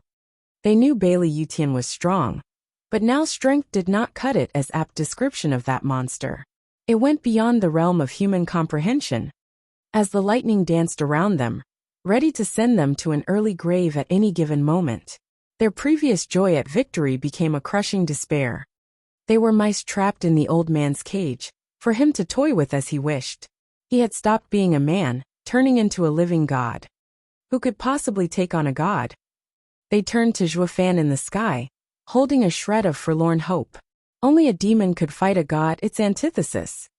Only Zhuo Fan, a demon, has the strength to do it. Hope flickered in the depths of their gazes as they turned to the man in the sky. With a crumbling sound and the lightning flaring, Invincible Sword's tough body floated out of the crater. Lightning covered him, like a thunder god. His armor was gone, there was blood on his mouth, but his eyes were sharp and his aura explosive. Bailey Jingwei's side laughed. The Patriarch is unstoppable. Zhuo Fan, these mortals are clueless but not you. Ignoring the fanatic joy below, Bailey Yutian stared at Zhuo Fan with a grin. Zhuo Fan nodded. Above Genesis is the Spirit King stage, wielding the power of the air around us. A Genesis stage expert only controls the power above to give him a boost in battle. A Spirit King is like a border official, able to control the entire space. Every corner is suffused with your power, for you to do anything you want with it. That's a Spirit King. Yes, I knew you're not like these mortals and know far more than we do. Bailey Yutian laughed. Zhuo Fan, the day you told me there's something above Genesis stage, I was skeptical. Even as I saw you fight the sea demon, doubt remained. Only when I advanced and felt all the power you spoke I realized you never lied to me. Mortality through spirituality, imperial, saintly and sovereignty, it's all real. Devil Mountain is real. That's why I can't wait to see everything for myself. Mere days after I broke through, I felt my body light, like there's something pulling at me to leave. What's keeping you then? Ling Yuntian and the rest sighed, quipping in their minds. Zhuo Fan paused in thought. Going above Genesis, you can no longer stay in the mortal domain. That's why there's no one above mortal stages in the mortal domain. They all left. But left where exactly? Why haven't I heard of any of them before? Zhuo Fan pondered and Bailey Yutian grinned. As it stands, I should just let go and see the new world. But I remembered our promised fight. I didn't know of your fate, but I still waited. Also, Jingwei told me the empire is about to change. I had a refiner make me an 11th grade spiritual armor to restrain my cultivation before I'd be forced to leave. But to think Providence brought you to me. I could fight to my heart's content and finish it once and for all with you, ha ha ha. Why didn't you go all out just now? Zhuo Fan taunted. Did you think Genesis stage was enough to deal with me, perhaps? Bailey Yutian nodded. Zhuo Fan, you know about the Spirit King stage, and thus must know about its power. Fighting as I am would be like taking it out on you, while taking out all the fun from the fight. But I never imagined you'd go beyond this level after 100 years. That sword would have crippled the past me. A shame the 11th grade spiritual armor broke, and my power is let loose. In 2 hours I'll be forced to leave. Bailey Yutian glanced at the wide sky. Outside of the ever-present lightning, there was a shimmering light growing as it fell, like a tunnel for him to ascend and leave this world behind. I wanted to have a blast fighting you some more. What a shame I'm running out of time, and you out of power.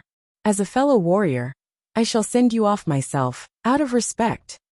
Bailey Yutian eased a breath and raised a hand. The air grew heavy, and the lightning around Zhuo Fan focused on him. I'll be honored to fulfill your final wish. Boom! Zhuo Fan slashed his demonic sword, sending golden flames around to obliterate the lightning. You're too kind, invincible sword, but that should be my line. I'll be sure to take your head before the call pulls you away. Allow me to fulfill any of your last wishes. Ha ha ha, Zhuo Fan, you're really something. Do you really think you have a chance? Bailey Yutian mocked. Your sword is strong, but can no longer hurt me, for everything around us is under my control. There's no hope for you. That's why I didn't want to fight you as a Spirit King stage cultivator. It's boring. Whoosh! A scarlet sword wave flew at Bailey Yutian's neck in reply, unleashed by Zhuo Fan with all his power. The invincible sword wasn't as hard-pressed, merely extending 2 fingers to cross them. Under the frightened eyes of many, the air warped and Zhuo Fan's attack got deviated by a meter from Bailey Yutian, letting it explode somewhere behind. Bailey Yutian stood there with a tranquil expression. This is my world, and you can no longer touch me. Danqing Shun's side lamented, hanging their heads and feeling disgruntled. Why? Why is it that a man appeared that can take the invincible sword down? But the monster had to advance as well. Now everyone will die, all plans wasted. All their efforts had been in vain. The invincible sword really is invincible. Bailey Jingwei's side had a victorious smile and stuck out their chests. None noticed that Zhuo Fan wore a sinister smile as well. He sometimes touched his covered eyes with a calm expression. I should go all out as well, ha ha ha. Chapter 1170, Unsealed. Chapter 1170, Unsealed. Proofreader Papatonks. Thunder Cage. Bailey Yutian raised his hand in Zhuo Fan's direction and grabbed at air. A shame I'll be the one going to Devil Mountain. Zhuo Fan, farewell forever. Rumble. Thunder rumbled, like the space was cracking as the lightning around Zhuo Fan boxed him in like a claw from all directions. Purple lightning was prevalent everywhere he looked, blocking any means of escape. Zhuo Fan was fated to be blasted into thousands of pieces. Watching their only hope about to shatter, the rest sighed. Luo Yunchang teared up as she cried, Zhuo Fan. Master. Big Brother Zhuo. Steward Zhuo. All of the Luo clan was worried, yet powerless to do anything more than shout. Xiaoer and Gu Santong were his children, and the only ones calm. They just watched like it was all just a show. Ouyang Lingtian gave them an odd look. Aren't you the least bit worried your father's about to die? Why should we be? You call that dying when Dad didn't even go all out? Gu Santong scoffed. Wait until Dad's out of tricks and can't do anything. That's where the real danger is. Until then this is nothing, hee hee hee. Ouyang Lingtian gave him a long and dull look. Your dad didn't go all out yet? He used all of the 4 sword arts, and even that wasn't enough to deal with Bailey Yutian. Now a stage above him, a spirit king. How can he still have a way of pulling off a win in this desperate situation? Ice King, you just don't know our dad. Xiaoer teased. Dad only focused on the sword for the last 100 years, but it's not like he didn't beat others before that. You know most of Dad's power is in his eyes. Anything short of that means going easy. Eyes. Ouyang Lingtian's side blinked, turning to the white figure in the sky, and found him to be unfazed from all the deadly lightning crackling around. He gave a casual pull at the eye cover, and showed eyes encased in ice, along with a strange mark on his forehead. I understand the heaven-sealing sword art fully, and know how to use sealing. The eyes shouldn't lash out again, ha ha ha. Zhuo Fan made a sign, and brought 2 fingers to his forehead. The mark on Zhuo Fan's forehead glowed an intense blue, as it faded slowly from his skin. As its power disappeared, the frost on his eyes melted. Zhuo Fan became excited, eagerly anticipating the result. Rumble. The lightning was right next to him now. Bailey Yutian flicked his hand, and the area crackled hard. Zhuo Fan was surrounded by a flood of lightning, the purple color so blinding, and the power terrifying. As it spread, everything in its path died. Zhuo Fan! Luo Yinchang wailed, with the rest sighing. Bali Yu hung her head forlorn. I should have stopped you from meeting the patriarch, but now. Ouyang Lingtian made a weird face, turning to Gu Santong. Where's your dad? Dead. The 2 still looked undisturbed, puzzling the other Dharma kings. Bailey Yutian sighed at the white glow becoming stronger and bigger. A poor ending, but at least I got my pass for Devil Mountain. Now I can go without qualms, ha ha ha. Aren't you afraid I'll be laying waste to your empire if you go? A wild laughter came. Bailey Yutian's heart jumped, turning to where the lightning was most focused. Rumble.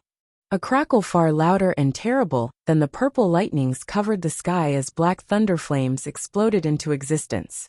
The purple lightning put up no resistance in its path, revealing a most familiar figure, unaffected by the encroaching black flames. But now his eyes were opened. The right eye glowed golden with 4 rings while the left eye glowed faintly blue with sparks around the sucking abyss of flames. Bailey Yutian gasped. Why are you not dead? I told you. I should be the one to fulfill your will. How could I die before that? Zhuo Fan smirked. Bailey Yutian stared at him hard, then chuckled. Humph, it won't change anything regardless. You are in the Genesis stage, and can't do anything to me. I'm truly invincible now. I don't know how you lived through that, but you can't harm me. You can survive every time you want, but you'll never win. Zhuo Fan gave a deep smile in reply. True, against a spirit king, the Genesis stage is worlds below. Bailey Jingwei snickered, filled with disdain. You got out alive, but the patriarch's the ultimate existence of this world. What could you possibly do? Humph. Bailey Yutian's eyes shone and sent a palm attack. A sword king's lashing. Let's see you deal with this. Whoosh. The whole sky crackled, and was littered with purple sword waves as they rained down on Zhuo Fan. Unlike the last time, not only the range was way bigger, but the power had multiplied as well, as did their numbers. The thick hail of energy blades came down on Zhuo Fan, to skewer him and bury him. Invincible Sword watched for anything he might pull this time. It was quite baffling how Zhuo Fan just stood there, not budging an inch. Whoosh. Zhuo Fan flickered out of sight, the wide attack hitting nothing. Where'd he go? Bailey Yutian started. Whoosh. A fierce gale blew out just then from his side. Bailey Yutian flinched and slashed with sundering sword and reflex. Bam! With a scarlet glow and the familiar ruthless power coming into his heart, Bailey Yutian's hands went soft as he got flung into the air. His blood was boiling as he stopped in the air, finding Zhuo Fan in his previous position, with his right eye shining in one golden halo. The space is under my control. How did you get next to me? That's impossible. Thunderflame Void Annihilation. Zhuo Fan's reply was a quirky smile, his right eye shining in 2 golden rings while his left flashed with the black thunderflame. Whoosh. A broken beam of black flame shot from Zhuofan's eyes, and at Bailey Yutian. Thanks to Zhuofan's boost in power, his eyes grew stronger as well, to a terrifying degree. Even Bailey Yutian, a fresh spirit king, was slow to react against the thunder flame-empowered void annihilation as it came for his life. Bailey Yutian could only use the ability of a spirit king, extending his fingers to warp space in front of the attack and deflect it. It didn't help. Bam! The attack hadn't deviated even an inch, the black beam of flames shooting for the invincible sword still. As void annihilation was the bane of any spatial skills, no spatial attack could affect it. The move wouldn't be so named otherwise. The thunder flame was also capable of burning anything in existence. The invincible sword ended up a powerless spirit king before this kind of attack, forced back despite his overwhelming power. The divine eye of the void was a sovereign's ultimate skill as well. There was hardly any skill more qualified in the spatial field in the whole sacred domain. Chapter 1171, Unleashed Power. Chapter 1171, Unleashed Power. Proofreader Papatonks. Bailey Yutian's eyes twitched at the incoming beam of black flames, his heart shaking. It went beyond his comprehension how he was in a stage beyond any mortal's grasp, yet a punk like Zhuofan defeated him. So he stopped trying to make sense of it all, calming himself down, and raised the sundering sword out of instinct. Bam! The invincible sword's hands trembled, and he got sent flying from the mighty attack, only coming to a stop a mile away. The black flames spread over the blade, and onto his shaking hands as well. Staring hard at the snickering figure, Bailey Yutian turned grave. He had just used his advantage as Spirit King, yet it still proved useless against such an attack. It showed the possibility of losing this fight against some Genesis stage brat that could break his stage advantage. The audience was speechless, with Bailey Jingwei's group dumbstruck. They couldn't wrap their heads around how their patriarch, the peak existence of this world, that had just gone a step higher, was pushed back. What the hell is Zhuofan? Darkness comes and sword star wanes. Someone from the Devil Palace began, and it turned into an endless flood as all disciples cheered, singing the song that had spread throughout the lands. More and more sang, stronger and stronger, the fervor igniting their spirits. He was the Dark Demon Lord, their Devil Palace Lord, and he was going to crush the undefeated nation. The fanatic shouting raged in the others' ears. Bailey Jingwei heard it too, his face bleak as he gnashed his teeth. The soldiers hesitated, not knowing what to do. It can't be true. The patriarch losing, the empire falling? As doubt spread through the battlefield, a barrier was placed around Bailey Jingshi, Bailey Jingwei, and their sword kings. The invincible sword looked at his divine sword wrapped in black flames and felt fear. It soon turned into raging battle lust, flicking those flames off. He exploded with power, reaching every corner of the world and making it tremble. The deadly aura descended like the end of day was upon them. Divine Eye of the Void's fifth stage void wall. Knowing what was happening, Zhuofan's right eye displayed 5 halos. The Dharma Kings and the Sword Kings on the scaffold were covered in 7 invisible barriers. Zhuofan raised his hand and traced along the demonic sword, making every inch he passed release black thunder flames, bolstering the demonic sword's power. Whoosh! He flicked it at the man in front with an evil smile. Though his eyes were craving battle still, his power at its peak. Ugh! What are they doing this time? All the soldiers felt the space tremble with each barrier set in place, then looked at Bailey Jingwei's group, and at the scaffold with tears in their eyes. Dude, you're both setting up for some absurd move, I get it. And you protected your main guys. But what about us? We're just small fries, so we can just die, is that it? This is discrimination, I tell you, discrimination. The Dark Demon Lord not included us nobodies, since we're enemies, but the Patriarch, you too? What's worse, you're the one who started this damn showdown. All were downcast and despairing at how easily they were cast aside. With no choice, they fled every which way. Run! Rumble!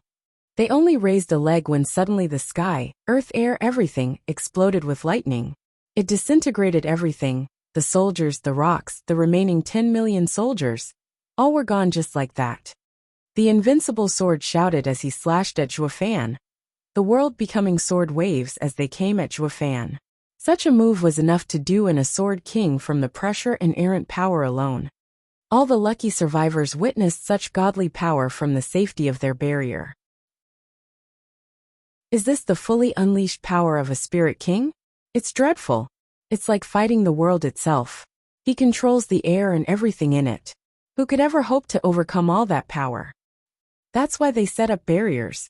It's the only reason we can witness such might without turning to ashes as well. Having front row seats at the untold destruction, everyone felt a chill down their backs. They gasped at their fortune of being important enough to not get kicked to the curb. Some looked worried at Zhuo Fan. How was he going to face off against the world that had now turned on him? It was beyond merely sending waves of soldiers like they did with the invincible sword back in the last war. But against such incredible danger, Zhuo Fan smiled. Even with the world under Bailey Yutian's control, he won't ever get to control my surroundings. Zhuo Fan huffed. His right eye displayed 4 golden rings, and his left flickered with thunder and fire. Divine Eye of the Void's 4th stage, Thunderflame Space Crusher. Boom! The space around him hummed as black thunder flames darkened it, turning it into Zhuo Fan's dark world. He was no spirit king, unable to control the air and space around him. But this small area answered to him and him alone. Crack! The violent purple thunder blades shot for Zhuo Fan, but all were erased upon entering the black domain.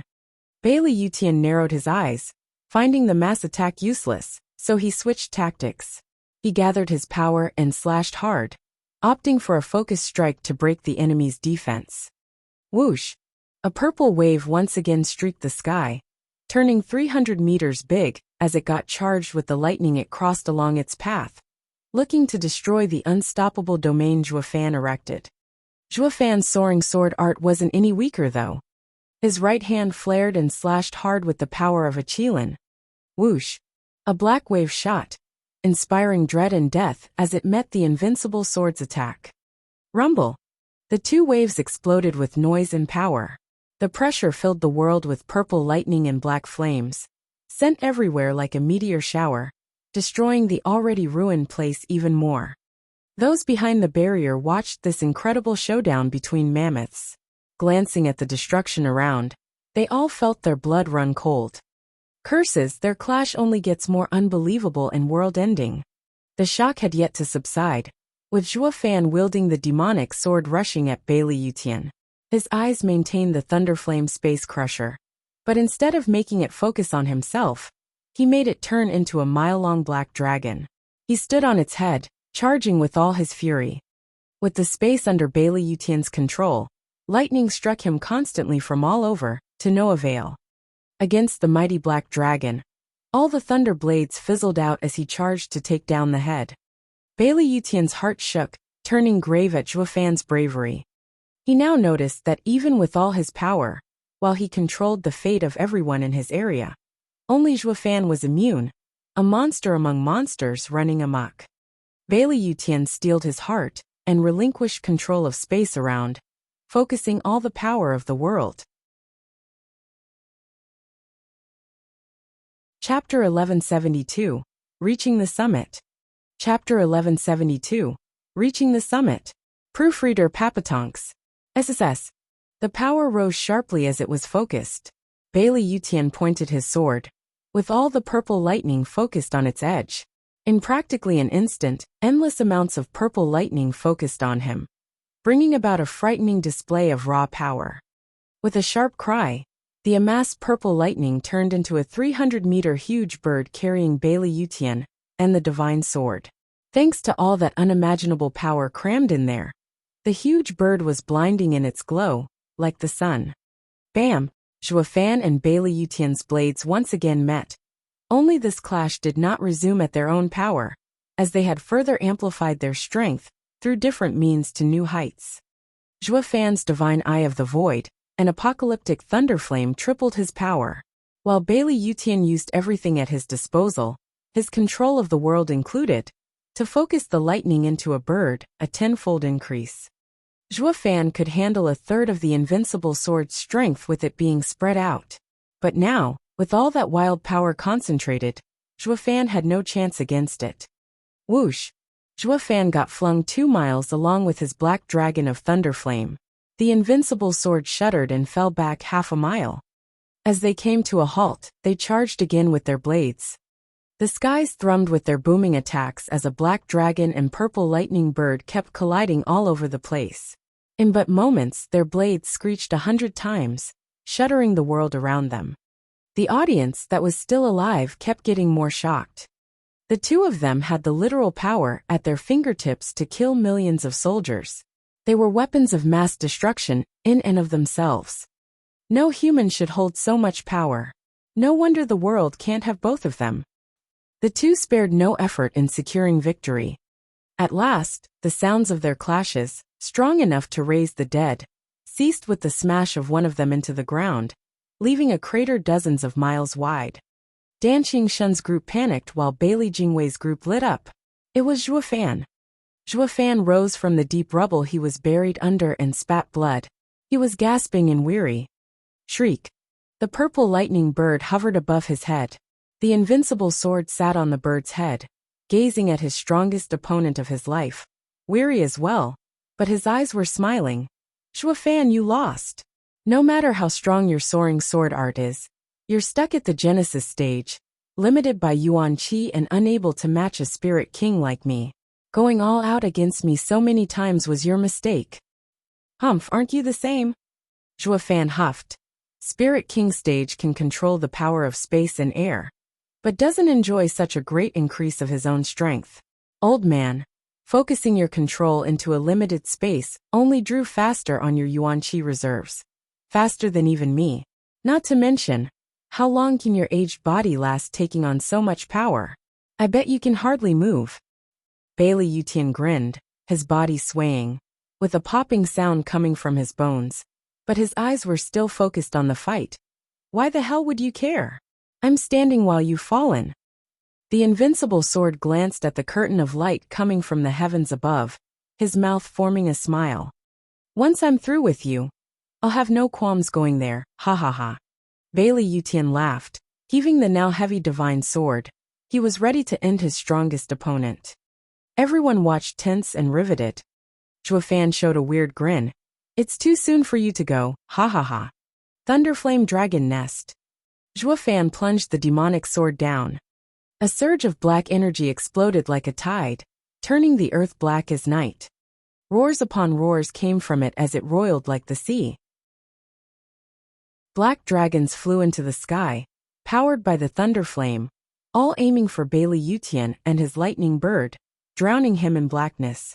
Everything now took a much bleaker and darker hue. Zhuo Fan snickered. Invincible sword. You shouldn't have focused all that control of the space on yourself. Just so you know, I have a domain soul, and by relinquishing control, I can use it for myself. Now you're in my dragon nest. Let's see you come out now, ha ha ha. Roar. Thousands upon thousands of black dragons breathed fire on the lightning bird and chipped away at it, bit by bit. Bailey Yutian held a cold smile. What can a mere domain do to me? Bailey Yutian shook hard, and the lightning bird cried out. Purple lightning flared, and the dragon nest suffered an explosion as it collapsed. The bright sun once again blessed this wretched battlefield and his aged face. SSS. But the invincible sword had no time to react as a figure flashed in his face. Ugh! The invincible sword was frozen, looking down to find that his lightning bird had a thin and long hole running through it, all the way to him and through him.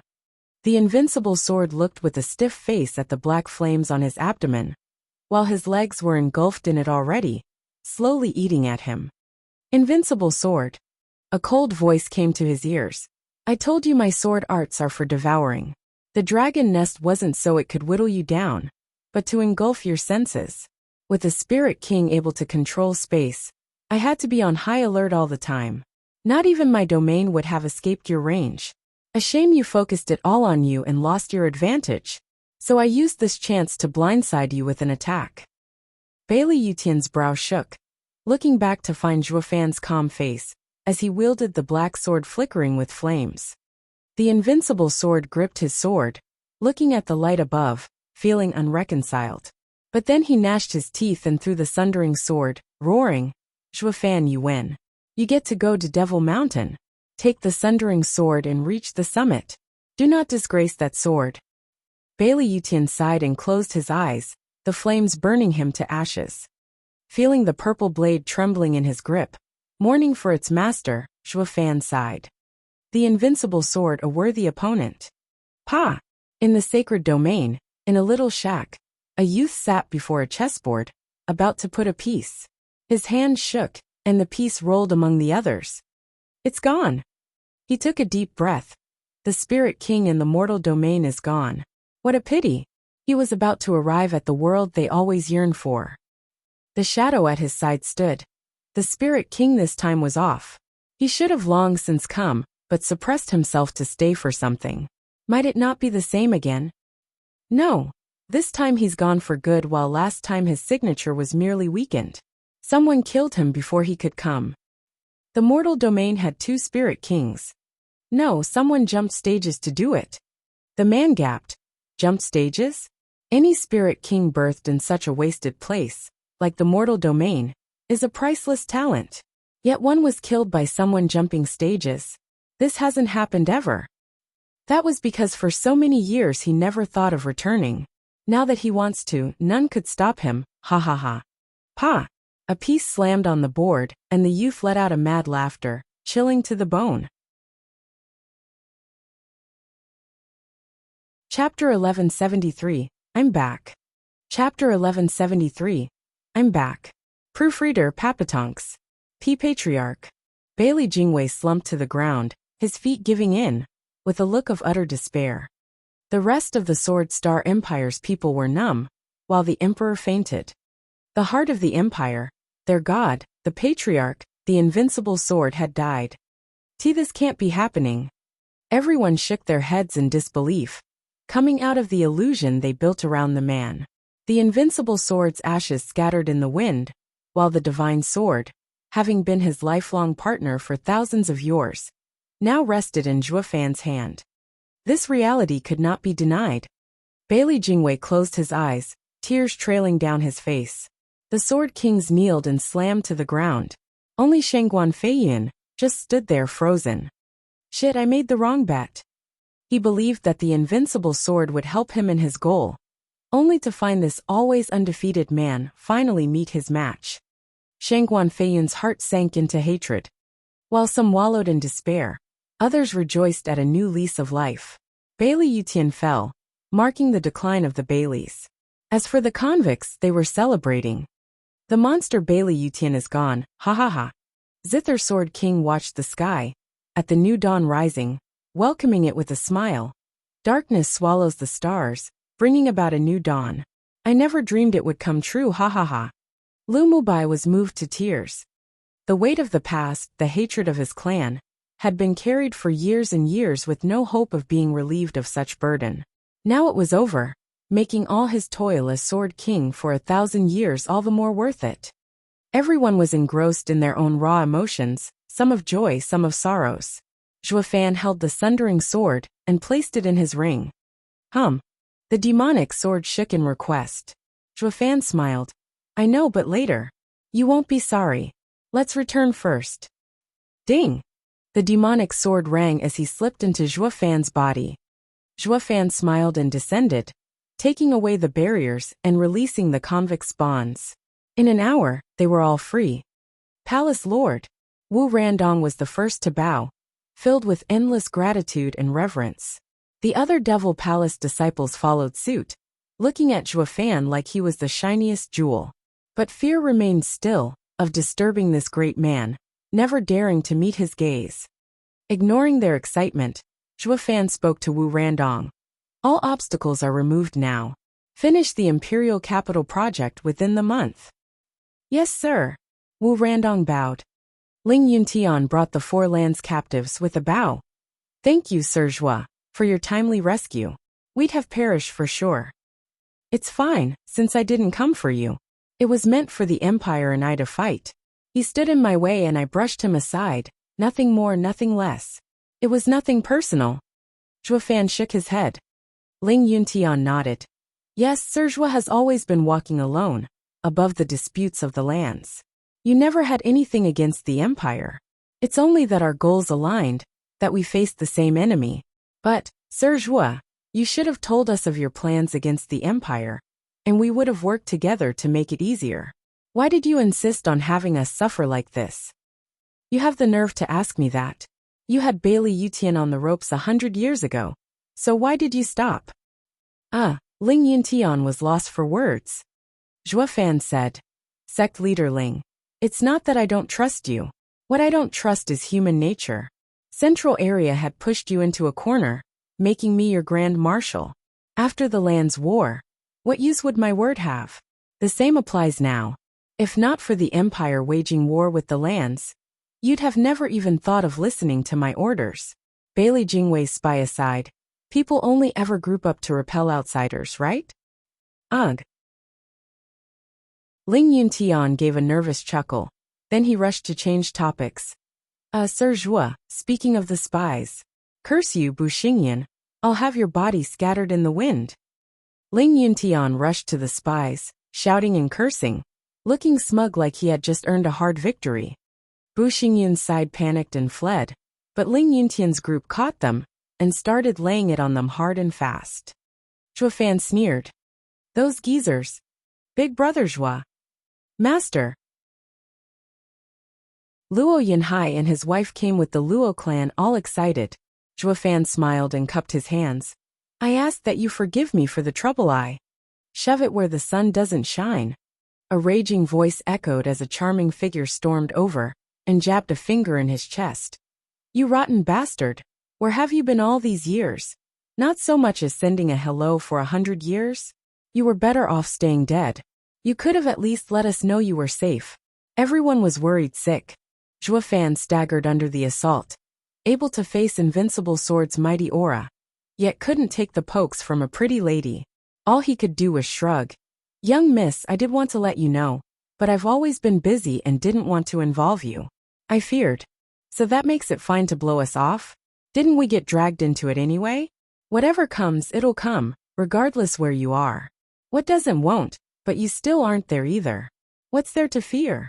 Luo Yinchang kept yelling and taking it up on him for all those years, only to finish in tears and catch him in a strong hug, leaning her head on his chest. Her eyes were red as she sniffed. Answer me and don't go. I told you no matter what it is, we'll do it together. Please don't leave, all right? Zhuo Fan froze, looking down at her fair face, and shook his head as he didn't know what to do with his hands. A young miss. Hand down. Luo Yunchang had his hand placed on her waist, then lay happily on his chest, smiling and crying. Zhuo Fan scratched his nose, looking at the others who were happy staying out of it, looking for an excuse to get away. Palace Lord, I'll gather the men and start working. What's the hurry? I just rescued them. Can't they relax for a few days? Hey! Zhuo Fan saw Wu Randong run off. Zhuo Fan looked down at the young miss glued to him and sighed. Young miss, I need to look for my wife. Luo Yunchang shook, but held on still. She spoke after a pause. It's fine if you go after Miss Qingcheng, I won't stop you. But you can't stop my feelings for you either. Young miss, you don't have to say it. Luo Yunchang stood straight and looked him in the eye with a smile. I told you, I won't stop you and neither can you stop me. We're a family. Let's go back, Steward Zhuo. Your seat has always been saved for you. No matter what you do, we'd do it together. Even finding Miss Qingcheng. We'll always be by your side, so long as you don't throw us away. The Luo clan nodded, showing their sincerity. Zhuo Fan felt warm at their intention and sighed a nod. If you so wish. The Luo clan's head steward has returned. They all cheered and jumped in joy. But seeing them like this, Zhuo Fan might be smiling, but his eyes showed sadness. Meeting only to part. Our days together will be short. The path of ascension is almost done. Stop, don't touch him. If you have something with him, take it up with me. A shout drew Zhuo Fan's attention. He frowned and looked over with a start. Nodding, he walked over. Chapter 1174. To the winner the spoils. Chapter 1174. To the winner the spoils. Proofreader Papatonks. Bam! A convict kicked a brawny man to the ground, mocking. Ha ha ha. So this is what the mighty Sword King has come to, ha ha ha. Stop. We surrendered. What are you trying to do? Baliyu glared at them, gnashing her teeth. The youth sneered, giving her a most unbecoming leer. What, you ask? Weren't the Sword Kings always acting so high and mighty? With the invincible sword dead, any kind of lashing out won't do you any good. Surrendering is your only hope at living, so play along or else. Or else what? A steel grip had twisted his wrist. The man whipped his head with a scowl, only to pale hard. Marshal Joie, we've got all the prisoners sorted out for you to handle. Baliyu shook, observing the man she had been daydreaming about day and night for the past century, and her heart raced. Juefan sneered. You actually know they're my prisoners? Others who didn't might think it was you who got them. You must be so amazing taking down the Central Area's Sword Kings. I'd never, Marshal Joie. You're our Grand Marshal of the Four Lands, just as it was 100 years ago. We're doing it all for you. Humph, what a pretentious excuse. You never did anything for me 100 years ago. And now that I got the Central Area, you wanted to step in? Juefan flung the man into the air, vanishing in the distance. I'm fine without it. The rest acted oblivious, lowering their heads and clearing the area. Ignoring the profiteers, Juefan turned to Baliyu, who never took her eyes off him. He snapped his fingers and her bounds came undone. I saw how you never got a wound on you when you fought Xiaoer. How did those ants even catch you? I sealed my own cultivation. You did. Yes, you've won and we lost. Those bastards used Brother Lei to threaten me. So what could I do? Or did you expect me to be as fearless as the patriarch, and have you cut me down? Baliyu glared. Juefan shook his head. My fight with him has been in the works for a century, an honorable duel bearing no grudge from either party. Along the way I took the empire for my own purposes, still nothing personal. Now that the empire is mine, I want nothing else. You're free to go. Free? Baliyu started. You're letting us go free? What if we'll take revenge? Juefan chuckled. Can you really with just that much strength? Don't make me laugh. Not now, but who's to say later? Neither later. Juefan cut her off. Since I overcame all of you, I hold no fear for the future. If by some miracle, you do succeed, that proves I've been idle and deserve to die. A real man isn't afraid of any challenge. Moreover, I'm a challenger myself. Challenging myself for my own goals is all the more reason I can't let others catch up to me. Or I wouldn't have needed him to step in and would have died at your hands instead. Baliyu's eyes grew hazy. You're just like Patriarch, no stronger. Patriarch always yearned for the top, but feared being overtaken. You don't have such fear, and that's why you won. You flatter me. What I fear is something you can never reach. Juefan waved, walking away. Take them and go. We've had a nice run once, and this is my thanks for it. Baliyu gave him a long look, then pointed at the others to remove their binds. A sudden roar then shook the heavens as someone shot for Juefan. Juefan! What now? Whoosh! Juefan clutched the neck of the attacker, Bailey Jingtian. Revenge for the invincible sword, is that it? I told you that none of you have it in you, but since you challenged me, I'll answer with the same coin. Juefan gripped harder, cutting his breath. I'm a man of principles and can overlook the boiling hatred you all nurture. But the moment you try anything, you have to own up to your actions. Wait! Bailey Yulei shouted and rushed over, pleading, Sir Joie, please let the Crown Prince go. If you must kill him, take me instead. Juefan squinted. Bailey Yulei, we were on better terms 100 years ago. Though it was to help another, and thus you helped me, I still consider it a favor. But what is your deal with the Crown Prince, to go so far? It's about that time 100 years ago as well. He knows I had let you go yet never revealed it. Holding his word for 100 years, he earned my friendship. Didn't you stop to think that maybe he had his reasons? Juefan raised an eyebrow. Your Highness, you're no saint, I see, knowing to use gratitude to your own means. Bailey Jingtian said. As the crown prince, I've learned how to rule. Gratitude has nothing to do with it, just business. But yes, when you had your black flames on me, Thundersword King did save my life. He did right by cutting my arm off. I had the same thought but couldn't do it, because that would mean everything would be over. My throne would no longer be mine. Have you ever heard of a cripple sitting on the throne in humanity's long history? So Thundersword King had solved my crisis and my life. But later, I helped them hide their connection with you, not really thinking over the implications. But without an arm, I was fated to be alone. So why then insist on making an enemy out of a Sword King? It's all to protect myself due to what happened, and I had to keep it to myself. See, he had it all figured out and didn't do it for you. I bet you looked after him these years, so you should be square. Zhuofan snickered. Bailey Yulei's brow shook, yet his voice was firm. Regardless, I still feel friendship for him keeping it a secret for so long, and ask that you stay your hand. Sure, since you felt friendship for him, I felt the same for you.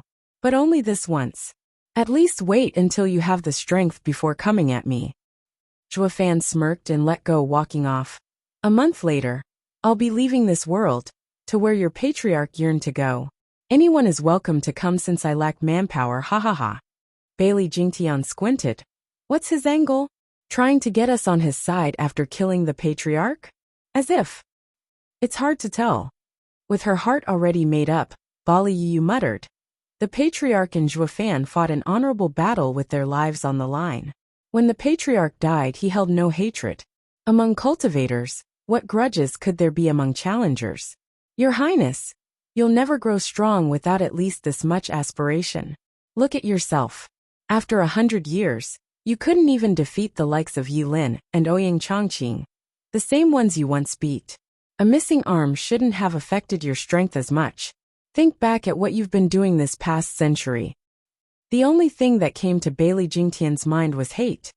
He hated Zhuofan for taking his arm, losing his status, and everyone for mocking his deficiency. The hatred had taken over his mind to such extent, he almost let the sundering sword art waste away. Bailey Jingtian sighed long and hard, closing his eyes. The first step to become stronger and defeat the man he hated all his life was to let go of the hate and set his eyes on the top. Bali Yu glanced over and showed a sneaky smile. Let us all go then, to the world of the strong that the patriarch wanted to see. At the very least, we'll ease his spirit, right? Ha ha ha. You just want to be at the kid's side. Bailey Yulei snapped his eyes on her, shaking his head. In another part, following the ruckus, Bailey Jingshi and Bailey Jingwei were shoved and sworn at. Wu Xingyun and the other spies were beaten black and blue. Luo Yunhai's brow shook. They are still the prime minister and emperor. Even as captives, why must they be scorned so? The winner gets the spoils and they lost. Zhuofan walked by. But aren't I supposed to be the winner here? These people from the Four Lands were mere captives, and now they think of themselves as the bosses? Luo Yunhai pleaded. Big brother Zhua, Bailey Jingwei is vile, but never trounced our dignity. I hope you will let us handle him. Yeah, I always pay back with the same coin.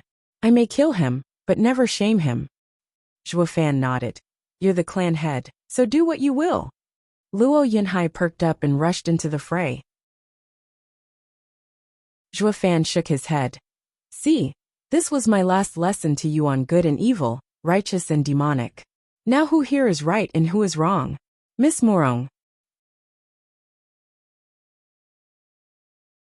Chapter 1175, Gathering of Royalties. Chapter 1175, Gathering of Royalties. Proofreader, Papatonks. Humph, so this is the loftiest emperor and greatest prime minister in the whole wide world. You got cocky, you showed off. Now look where that got you, beneath my boot. Hi, you finally got yours. Now it's our turn to toy with all these big shots, ha ha ha. Bang. Bailey Jingwei's group gnashed their teeth without a word, taking all the abuse they threw at them, be it physical or emotional. The abusers grew wilder, stopping only when Luo Yunhai came over to break them up. But even so, they left with a wide and scornful smile, like some prized underdog. Morong Shui shook her head, disappointed. These dignified people cast away their people, shirking all duty in face of disaster. Yet they now prance around high and mighty, as they take it out on the defeated enemy. Even Bailey Jingwei, the greatest mastermind, and our enemy wouldn't fall so low. Zhuo Fan smiled as he left with a dark glint in his eye. Good and evil begin from thoughts. In this world, who could reign in his wild nature? Ha ha ha. The imperial capital fell. Aside from Shangguan Feiyun and the spies, taken away by the other land's leaders, the rest of the captives were handed to the Luo clan to be dealt with. The news spread like wildfire throughout the empire, crushing the morale of all the forces still trying to fend off the invading Three Lands armies. The empire fell, and the central area fell as well. This became the new reality. The Eastern Lands rebellion soon won as well, with the Shangguan clan reinstated as its ruler. The Five Lands regained peace, the Dharma kings returning to their old jobs, handling their lands. Zhuo Fan put everything aside, going with the Luo clan to rest with the others. Luo Sifan and the other two kids were torn from worry. They welcomed her parents back with utter joy, while the oldies from the Luo alliance noticed the first great steward returned as well. Everyone gave him a deep bow of respect. The kids became aware that Steward Zhuo was a monumental existence to the alliance. Also, he wasn't blind. It left them baffled. Zhuo Fan caught up with his old friends, offering a different kind of comfort. 3 days passed and Zhuge Changfeng was with Zhuo Fan in the Luo clan's backyard, enjoying idle talk and playing chess. Luo Sifan was engrossed seeing the pieces fly across the board, glancing at Zhuge Changfeng and seeing him frown hard. She raised her hand to propose, "Grandpa Zhuge here." "Ha ha ha, young miss, if I place it there, then I'll burn my own foot," with Steward Zhuo not even needing to land the killing blow. Zhuge Changfeng rubbed his beard, chuckling and cupping his hand. "Steward Zhuo's chess skills have grown sharper. I admit complete defeat." Luo Sifan pouted. "Grandpa Zhuge, you lost 10 rounds already, but weren't said to be the best at chess in the Western Lands? Why? That's when Steward Zhuo wasn't around. Since I lost to Steward Zhuo once 100 years ago, ha ha ha." Zhuge Changfeng laughed. Zhuo Fan smiled. "Prime Minister Zhuge, you're still holding on to that grudge? Ha ha ha. Big brother Zhuo." "Master." Luo Yunhai and his wife came over bowing to him. Zhuge Changfeng and Luo Sifan rose up and greeted them. "Clan head, madam." "Mom, Dad." "Yunhai, you're the clan head. I should be the one to visit you. What are you doing here so early in the morning?" Zhuo Fan gathered the pieces on the board while talking casually. Luo Yunhai chuckled. "Big brother Zhuo, you jest. I'd never try getting you to visit me. I heard you are back and many of our old friends from the Western Lands are here to see you. Even the Exalted." "Exalted double dragons." Luo Sifan jumped. "The Exalted have hardly gone around the land, and even I never met them. To think they'd show up at our door. That's a given." Zhuge Changfeng smiled. Steward Zhuo defeated the invincible sword, the best in the world. He is now in the Luo clan, and it bolsters the Luo alliance's fame and value. They say the Luo clan has replaced the Bailey as the best clan in the world. The Exalted have to show respect, and can no longer stay haughty like before. Luo Sifanude, looking at Zhuo Fan like a prized pony. "Uncle Zhuo is so grand." Zhuo Fan stood and walked. "Since we're friendly, let's meet them. I won't get the chance again." "Wait." Zhuo Fan turned back at the sharp shout. "Shuang'er, it's been a while. I've been in the Luo clan for days yet never saw you around. Where have you been?" "Ha ha ha. Holy maiden." Zhuo Fan chuckled in good humor. He was still feeling odd, since Shuang'er should have known he was with the Luo clan yet never came to see him. Luo Yunhai's group smiled. Yun Shuang smiled back and took Zhuo Fan's arm. "Come with me." "Why?" "My patriarch wants to see you." "Your patriarch?" Zhuo Fan asked curiously. Shuang'er's eyes glimmered. "Yes, my Yun clan patriarch Sovereign Yun, one of the 10 ancient sovereigns, wants to see the demonic Emperor Zhuo Yifan." Zhuo Fan's heart tensed, looking grave. The missing Sovereign Yun was in the mortal domain. 10 days later, in a thick forest, a man and a woman dashed through the woods to land among some ruins. Every rock was covered in vines, or hidden by the wildlife? This is the Yin clan's ancestral home? Zhuofan asked. Yin Shuang nodded. The Yin clan left this place ages ago, and it came into ruin, making it look bleak. If not for the last 5 lands war growing to such a scale, I might have never come back here to seek my patriarch's blessing. I then stayed here, under his guidance to cultivate. Yin Shuang made a sign, and the random rocks scattered about rippled, and the air shimmered in front. Let's go. Giving Zhuofan a smile, she pulled his hand as she took the lead to enter the shimmering air. The two ended up in a dark cave, and found themselves unable to control their bodies, floating in space. The only presence there were the endless stars casting a mystical glow. Boom! The image of a 300-meter-tall old man whooshed in their sight, releasing a white aura, and shedding light in this dark space. Welcome to my star space, demonic Emperor Zhui Yifan. Why your sovereign Yun? Zhuofan's heart shook, finding meeting a sovereign still shocking. He bowed and offered his respect. Greetings, senior. Yin Shuang bowed as well. Greetings, patriarch. There's no need for that. I am but a trace. Sovereign Yin looked stern. Demonic Emperor Zhui Yifan, do you know why I asked for you? Zhuofan never looked up, bowing still. I do not. Please enlighten me, senior.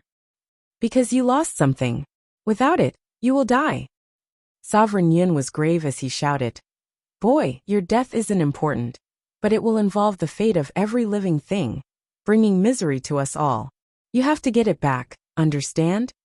Zhuofan pondered and said, Senior, what am I looking for? You know fully well what. Sovereign Yin shouted.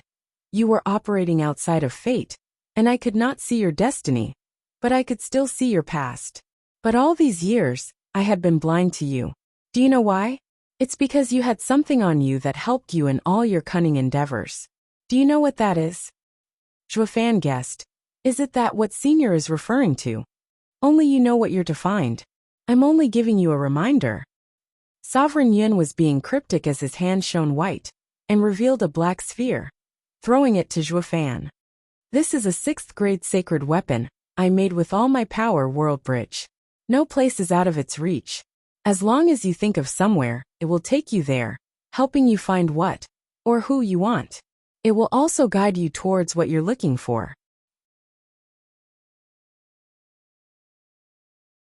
Chapter 1176, Opened Ascension Path. Chapter 1176, Opened Ascension Path. Proofreader Papatonks. Taking a closer look at the black sphere, he noticed energy swirling within, like the primordial energy that made the world, followed by endless stars surrounding it. His mind felt like he was in a vast and endless world, aware of his insignificance in the face of such a universe, an ant squashed by forces unseen. He was jolted to his senses the next moment, sweat trickling down his brow. His heart was filled with fear and unease. His pride and arrogance as a human was squashed then and there. Yin Shuang said, Big brother Zhua, are you all right? I'm fine. Easing a breath, Zhuofan stared at the black ball. Senior Sovereign Yin, how do I use your treasure? The sovereign smirked. Figure out yourself. No matter who or what you're looking for, this world bridge will help you. That's all I had to say, boy. You can go. Sovereign Yin flicked his hand, and an astral wind sent Zhuofan flying. Yin Shuang started, Big brother Zhua. Shuanger. Sovereign Yin shouted, as did Yin Shuang. She turned back and said, Patriarch. I'm about to fade away. Sovereign Yin turned transparent, yet he smiled. Since ancient times, this trace remained because of Worldbridge's help. All I've been doing was waiting for a man to appear to give it to him. Now that time has come, and I shall vanish. The rest is up to him. Don't let it all go to waste. The voice faded as well, in this dark place. With a boom, everything collapsed, turning into fading glimmers. The sun shone within, revealing just an ordinary cave. Patriarch. Shuanger lamented, bowing at the deep cave before leaving. With a start, Zhuofan plopped on the ground, thrown among rocks and kicking up dust. Finally straightening himself, he said, I was clearly in the mountain, and now I'm at its foot. The senior sure doesn't see his guests out.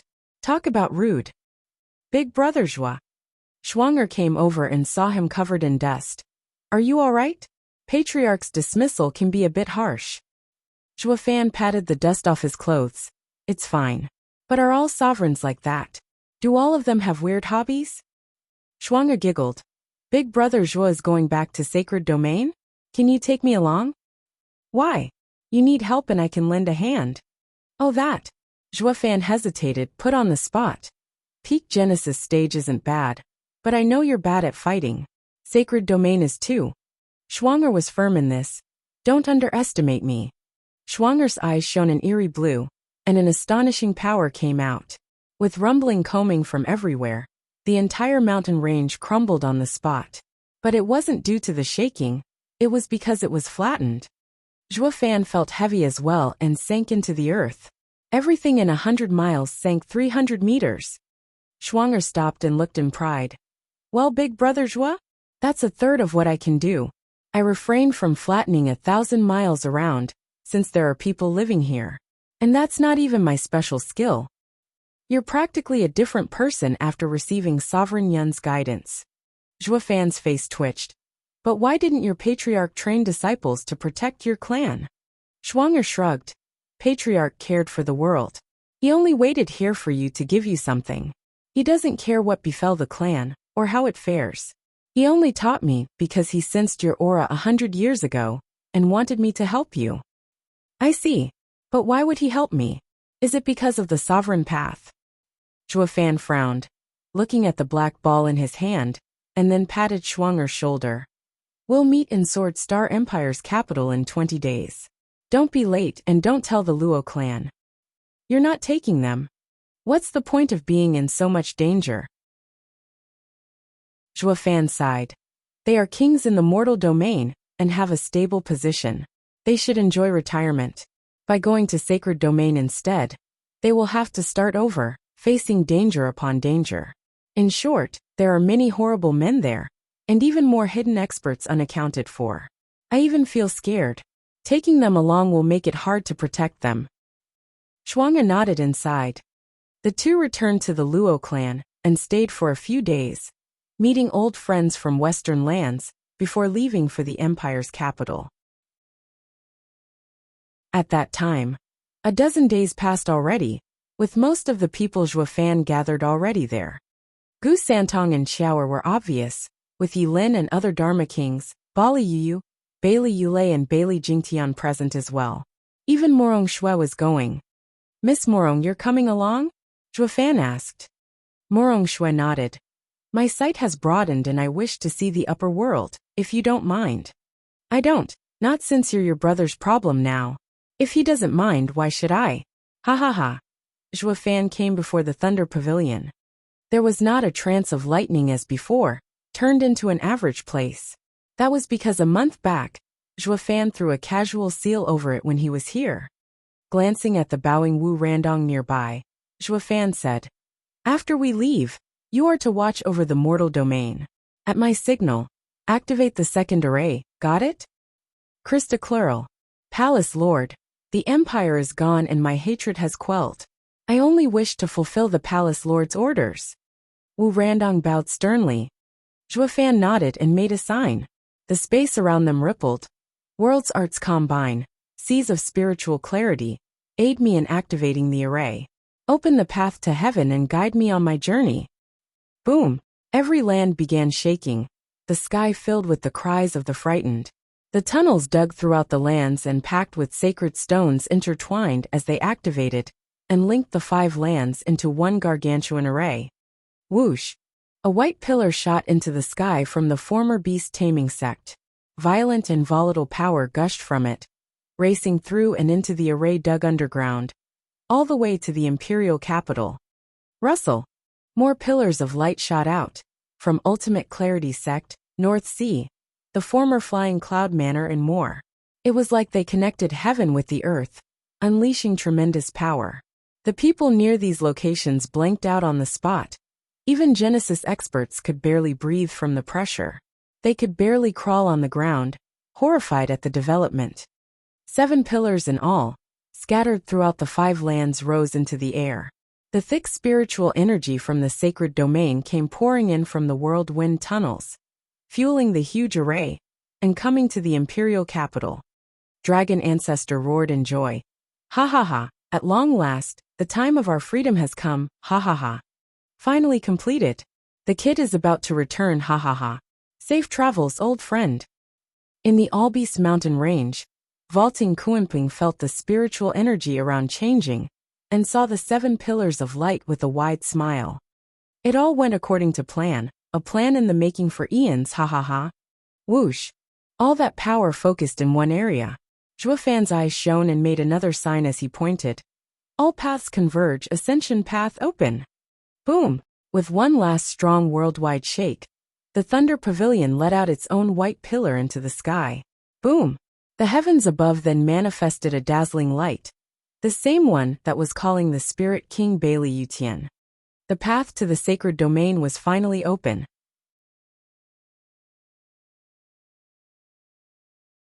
Chapter 1177. Forward Together. Chapter 1177. Forward Together. Proofreader Papatonks. Drip. The earth shook and water dripped inside a dark prison. A weary middle-aged man sat on a filthy bed, bleak and forlorn. Crack. Noise came from just outside with a man bowing. Greetings, your majesty. Open the cell. Yes. A man in royal garb stepped in, looking at the prisoner in ruined clothes. Imperial brother, did you hear? That's the sound of old friends leaving. But even as the ruler of a nation, I still had no suitable parting gift. Who is leaving? The prisoner looked up, staring at Tianyu's emperor, Yuan Kong. Yuan Song sighed. My sworn brothers, of course, Zhuo Fan and the Luo clan. They're going to a bigger world and reaching new heights we could never even dream of. I can only stay here and wish them safe travels. Ha ha ha. For your majesty to come see a traitor in person, is it just to show off? Yuan Yong mocked. I sided with the Sword Star Empire, the greatest power, only for Zhuo Fan to later destroy it. Now you have caught me and must be mighty pleased. Now there's no chance of me fighting back. I am at your whim, to kill, to maim. Yuan Song looked saddened. Second brother, to be honest, I'd have truly removed you if this happened 100 years ago. But now everything changed. I've felt my power waning with the Luo alliance hanging overhead. I've been depressed and forlorn. But then Luo Yunhai returned to me my full authority.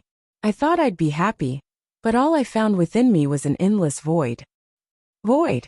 Yes. Yuan Song sighed. What's so great about imperial power, when all is so futile? For this power I killed my elder brother, harmed my father, and then became a puppet just so that someone would throw me back out like trash. The moment the power returned to me, I cried. What the hell is this? Kings and officials, fathers and sons, tear at each other, and for what? So that one man can stand alone, in the cold harsh emptiness? Yuan Song teared up, leaving Yuan Yong in shock. Yes, just what is authority, to make me, the foolish and chubby third brother, so ruthless to kill our father and first brother, then hunt you down as well? Second brother, I am confessing here, but you shouldn't pin everything on me either. It was in fact the Crown Prince who killed our father then. I only joined later and killed the Crown Prince, on the charge of patricide. The Crown Prince killed our imperial father? Don't spout nonsense. Why did I hear then that you killed them, teaming up with the Luo clan to take power? That's the truth. You're my prisoner, so why would I bother making everything up? Yuan Song sighed. Imperial father drew outsiders to fight the Luo clan, and set the stage for the Crown Prince's death. Also he could leave the lands to me. In the end the Crown Prince struck first. The Luo clan had shockingly won. And with them in the shadows, I became their puppet emperor. If it weren't for the Luo clan, it still would have been me who inherited it. For Imperial father never planned on giving power to the Crown Prince. Yuan Yong's face shook. How can that be? I thought you killed them, and I've always sought revenge. When the imperial members vie for power, who doesn't seek revenge? Yuan Song sighed. Everyone went insane, trying to cull everyone outside of their control. Be it our imperial father or the Crown Prince who won, neither would have let you, the imprisoned second brother, free. I as well was a threat to the throne and removed. Yuan Yong squinted in a daze. Then he slumped powerlessly. What have I been doing this last century then? Helping those trying to kill me for revenge? Ha ha ha. Guard, release Yuan Yong. Yuan Song shouted and a soldier obeyed. Yuan Song gave him a long look, then smiled. I had a drink with Zhuofan a few days ago and realized a problem. He never cared for power, but winning against the world. We fought hard and bitterly, but won the rights to a life of solitude. Second brother, the other lands condemned their traitors, with Shangguan Feiyin, Bu Xingyun and the others having a sordid end. You are still my second brother, my only remaining brother. Zhuofan had been a true friend to give you to me, and none other cared much either. Now Yuan clan has another member left alive. Yuan Yong could finally move and doubted. Aren't you afraid I'll come back to fight you? Fight me? I'm but the lord of a third-rate empire, while you climb to be a valued minister in the Sword Star Empire? Why would you come after me? Yuan Song mocked, turning to leave. Zhuofan left, Luo clan left, all old friends left. I have no brothers, and I'm going to live a life of solitude. And with your crimes, even if I succeed the throne to you, would the Double Dragon Manor agree? If you can take down the Double Dragon Manor, why come for my throne then? Funny, isn't it?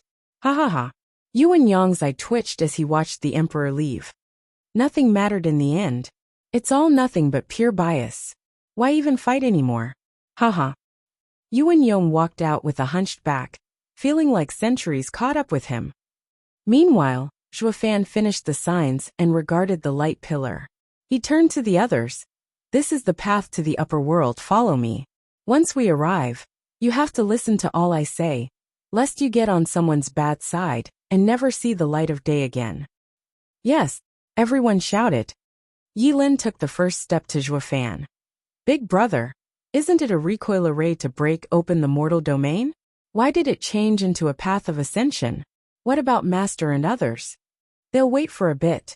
Zhuofan squinted. Yilin, do you have that much trust in those old bones' words? All we got from what happened is from their mouths. Who can prove it's real? Zhuofan's eyes shone, emphasizing every word.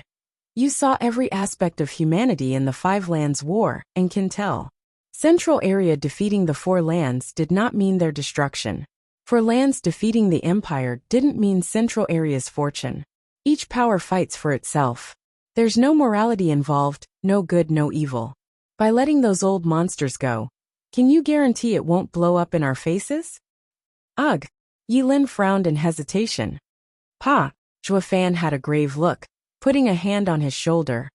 We'll go first to see the situation in the sacred domain. If it's like those guys said, I'll give Wu Randong the signal, and he'll activate the recoiling array to free them.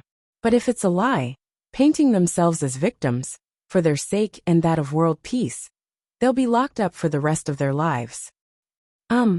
Don't give me that and get a move on. Zhuofan pushed and threw Yilin into the pillar, gone before he could scream. Zhuofan turned to the rest, beaming. Who's next? Me. A roar of anger came as a girl flashed in his view. Zhuofan started. Why, young miss, what? You foul cretin. You're taking off again and leaving us behind. And no, it's just that there isn't suited for you. Big brother Zhua, no matter what you say, we agreed to stay together. You have no right to slip away. Luo Yunhai smiled. Look, I've brought the whole clan to fight alongside you. Li Jingtian's venerables appeared. Li Jingtian and the power couple, as well as thousands of Genesis stage veteran soldiers. Even Luo Sifan and the brats came. Zhuofan shook his head. Aren't you afraid of leaving the Luo Alliance's core empty? No, out with the old and in with the new. Luo Yunhai waved. We built the Luo Alliance here, then we can do it again there. Big brother Zhua, I'm still young and have ambition. I fear nothing. Let us do this together. Yes, Steward Zhua, let us follow you. The others shouted their agreements. Zhuofan sighed, yet he felt gratified inside. Just as he was about to speak, someone pushed him into the pillar. No more talking. Let's all go. Someone held Zhuofan and dragged him inside the pillar with a sweet smile.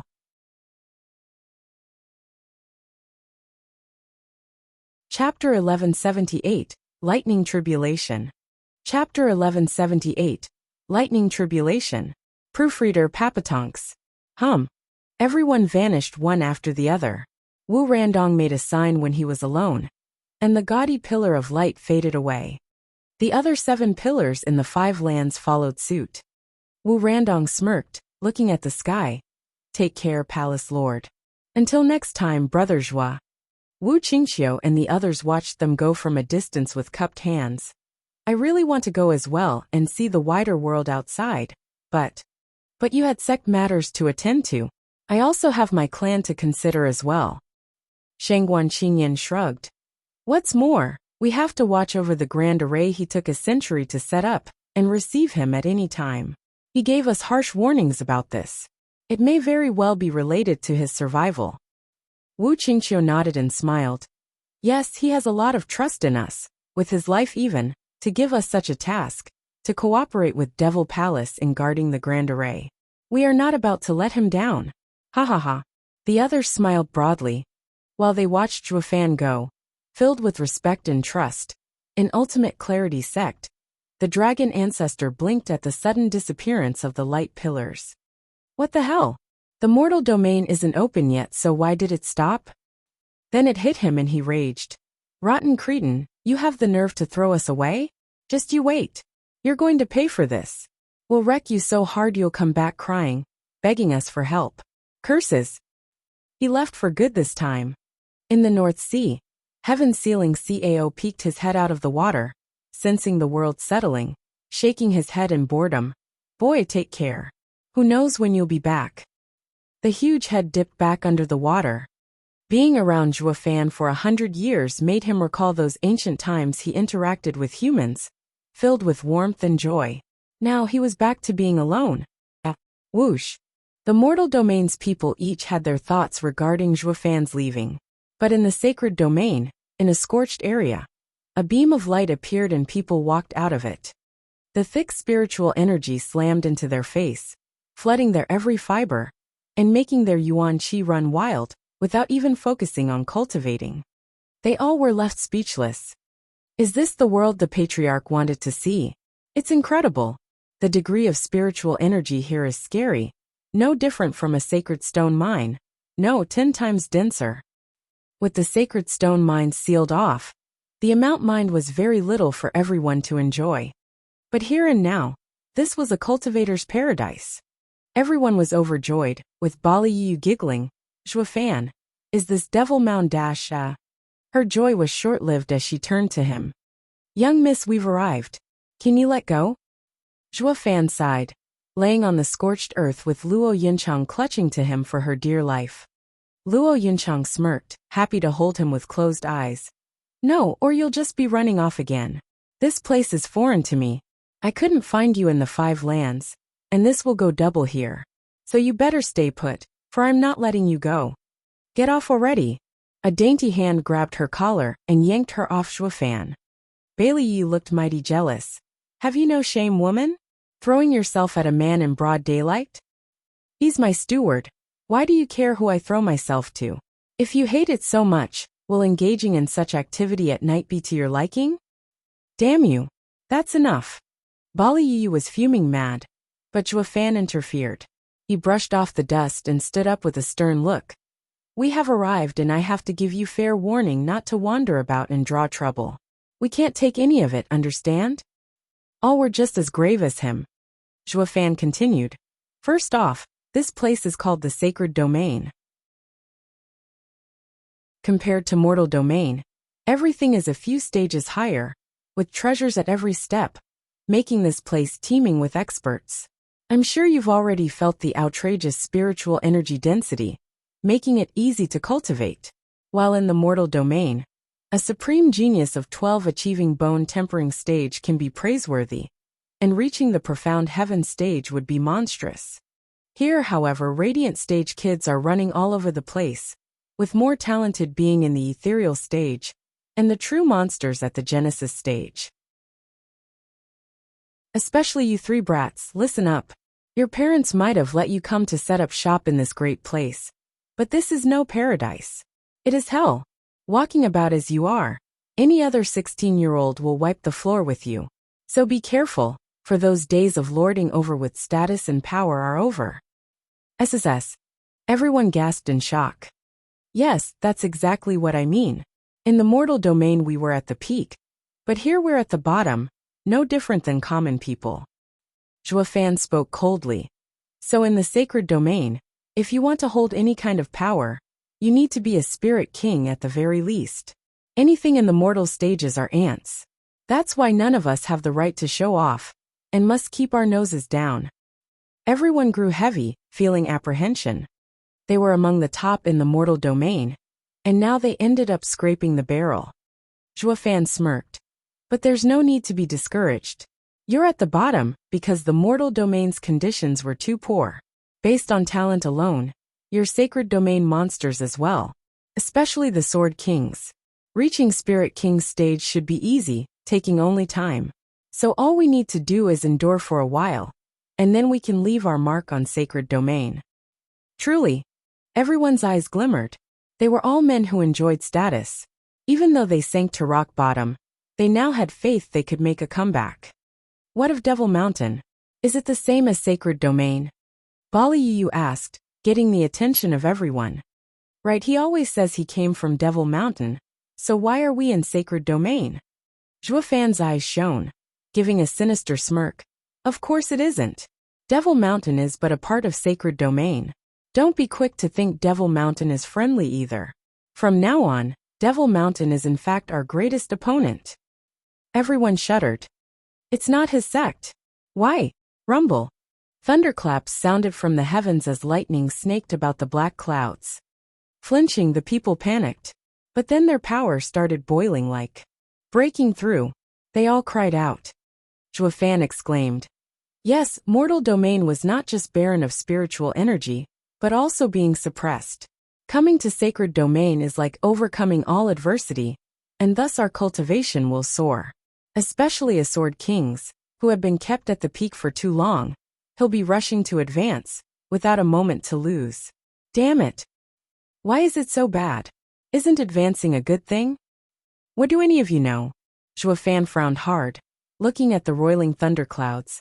Other stage increases aside, reaching Spirit King stage means you're shedding the mortal coil, being remade. That means a lightning tribulation will fall on you to rebuild your meridians, and purify yuan qi. One breaking through is fine, but the issue here is that there are so many at peak Genesis stage. With all calling forth lightning, the power will multiply. The issue isn't you withstanding it, but Yunhai and the rest suffering as a result. Chapter 1179, Scarlet Lightning Valley. Chapter 1179, Scarlet Lightning Valley. Proofreader Papatonks. Everyone got restless at his words, with Murong Lai saying, all Genesis stage cultivators with me. Will draw away the lightning tribulation. Too late. Glancing at the thundering clouds above, lightning struck nearby, leaving behind a black crater 50 miles wide. Zhuo Fan squinted and shook. Black energy came out of him, covering Luo Yunhai and thousands of others below Genesis stage. I'll protect them with my domain while you get some distance, and take on your tribulation. Murong Lai and the rest shot away, but another boom sounded as lightning slammed overhead and cut off their flight. But recalling the many innocent lives behind, they kept forcing themselves to fly. Boom! Lightning snaked and struck down on them. Zhuo Fan held the fort, ignoring the lightning striking him as well. He worked his energy to keep the others safe. At the same time, black energy was released around, absorbing the lightning's power to increase his own cultivation. His meridians and yuan qi were being refined with every strike. He was only in the 7th layer of Genesis stage, but ever since he arrived here and felt the thick spiritual energy, his cultivation grew as well. While he was defending the Luo clan and the rest, he was also taking in the heavens' power, strengthening himself several times. With a muffled sound he reached the 8th layer. Zhuo Fan grinned. Boom! Another lightning came down on his head, and he shook all over. His demon transformation art was revved up to the max, working to remove the lightning's power, but still a fraction got loose within him, roaming through his veins and making his body spasm. Blood spilled from his mouth. He chose to contain it and endure. He could, in fact, use more of his focus to absorb the violent lightning. But then who'd defend the little guys? He could only bear it in silence. Boom! The deadly lightning struck again and again, thick as a bucket, or thin as a plate, crashing down like a mountain, 81 times. Zhuo Fan bore through it, and while his body smoked now, he was still fine.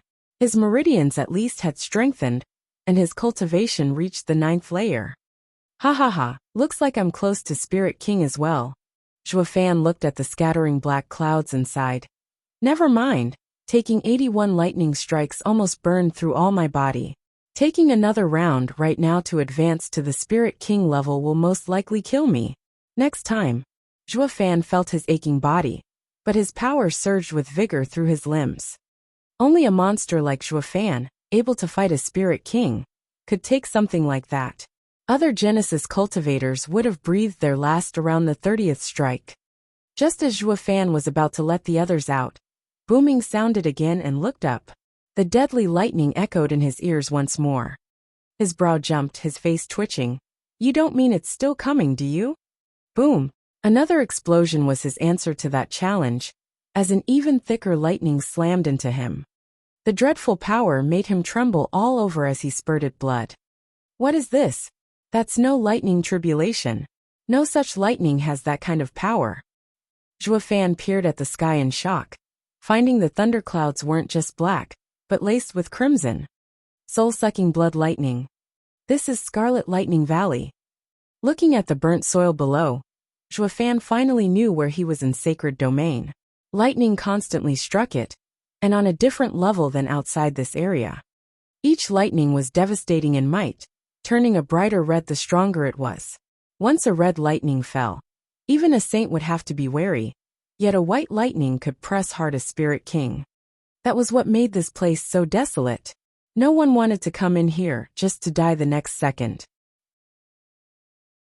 What's with our rotten luck? We just came to sacred domain and landed in this place. Zhuo Fan gnashed his teeth. This place wasn't up to Lightning Canyon, but it wasn't far behind either. Right, Thunder Pavilion? Zhuo Fan exclaimed in realization. The 8 whirlwind tunnels in the mortal domain corresponded with Sacred Domain's 8 extreme locations. Thunder Pavilion was linked to this Scarlet Lightning Valley. Since they came through the Thunder Pavilion's location, they ended up in this godforsaken place. All the constant lightning around the Thunder Pavilion was due to this place as well. Zhuo Fan held his head. This is freaking fate, I tell you. The recoiling array needed to draw spiritual energy from all around. The crucial thing is balance. Its best location was the heart of the 5 lands, which was Thunder Pavilion, which made coming from mortal domain to the sacred domain always going to be here. The Scarlet Lightning Valley couldn't be avoided. Now we just have to get the hell out of here under a shower of lightning, before a scarlet one drops on us. Zhuo Fan's eyes shone, and a demonic sword appeared in his palm, shining scarlet. Soaring sword art, soaring heaven. Zhuo Fan slashed and a scarlet sword wave shot at the thunderclouds. Rumble. White flashed just then, striking the wave. Scarlet and red collided and dissipated, but Zhuo Fan's art remained, its power piercing the clouds and punching a hole through them. Zhuo Fan grinned. This works. Now I just have to break down the clouds, and the scarlet lightning can't form.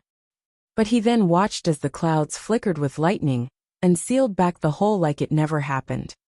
Zhuo Fan's face twitched, his hand waving the sword around as he sent attacks at the clouds. I'll just have to be faster than its recovery.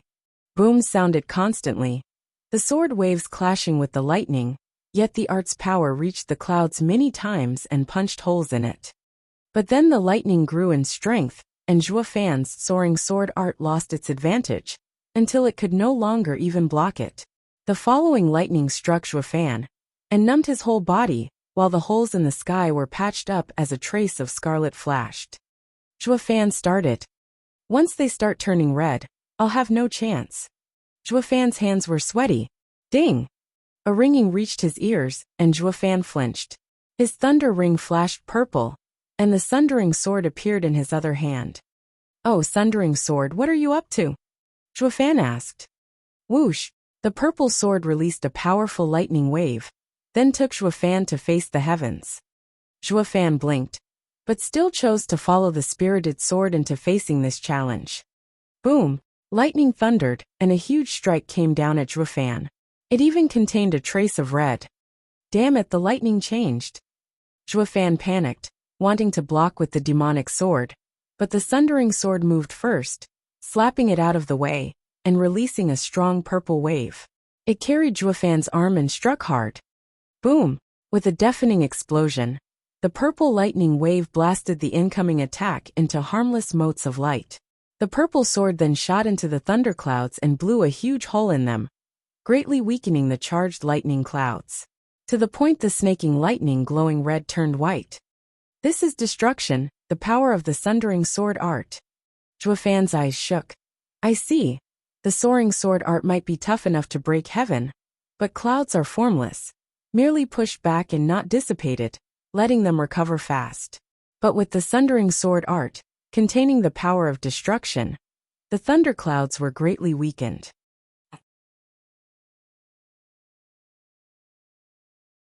Chapter 1180. Sundering Sword's Inheritance. Chapter 1180. Sundering Sword's Inheritance. Proofreader Papatonks. Ding! The sundering sword hummed softly, as if to confirm his words. Zhuofan snickered. Then sundering sword, rise with me and break that lightning. Tear a hole in the sky so that I can use apocalyptic thunderflame to make sure it never recovers, ha ha ha. Bam! The sundering sword put a stop to his mad cackle, smacking his head with the wide part of the blade, making his nose swell. What was that for? Rubbing his poor nose, Zhuofan snapped back irate. I wield you now, you're my sword. I'm your master. Is that how you treat me? See how I pulverize your sword spirit. The sundering sword paused then struck again, only this time it did on the demonic sword. Ding! Wanna fight? Don't mess with me. The demonic sword was no pushover, reacting by floating in front of the sundering sword and taunting it. The sundering sword just stood still. Zhuofan said, You're saying to put all my skill aside and use just you to face the thunderclouds. Ding! The sundering sword shook again. Hey, don't just ignore me. I'm made of sterner stuff, 4 swords in fact. Yet a newbie like you tries to take my place? Why should master use just you? Trying to replace me, is that it? Ha, keep dreaming, hunk of rust. In a few days you'll be a part of me, hi hi hi. The demonic sword had enough of the sundering sword's arrogance, and brandished its edge, trying to pick a fight. Zhuofan nodded. Alright, I'll give you this chance. Demonic sword return. The demonic sword stalled, looking stumped at his master's decision, even depressed. Master, you already got a new flame, and forgot your trusted sidekick? I made of 4 blades here. Demonic sword didn't make a fuss, noticing Zhuofan's determination, turning into a black light and slipping in his body. Zhuofan gripped the sundering sword, and it took him towards the sky to fight the heavens. Lightning struck constantly, yet all Zhuofan did was swing the sundering sword around, destroying the attacks as purple glows flared on every contact. The utter destruction of the lightning had the thunderclouds growing weaker. When Zhuofan used the soaring sword art, he only scattered the lightning power in the clouds, only delaying its growth and not stopping the source. Now though, he had the means to destroy them. Boom! Zhuofan charged into the thunderclouds with the sundering sword, with lightning coming from all around now. If I use Thunderflame Void Annihilation now the clouds. Bam! Zhuofan indulged in a flight of fancy, but the sudden knock to the head brought him back to reality. Zhuofan sighed and shook his head. Fine, I get it, no other skills but you happy? But how is a lone sword supposed to remove all the thunderclouds in a 1,000-mile area? Time waits for no one, and once red starts appearing. The sundering sword was silent, for a lack of a better word. Then it started moving, and took Zhuofan's hand with it. Its blade shone a deep purple glow. Zhuofan shook all over, as a figure suddenly appeared in his mind as he wielded the sundering sword. Sundering, one day I will take you to the top, become the focus of everyone, ha ha ha.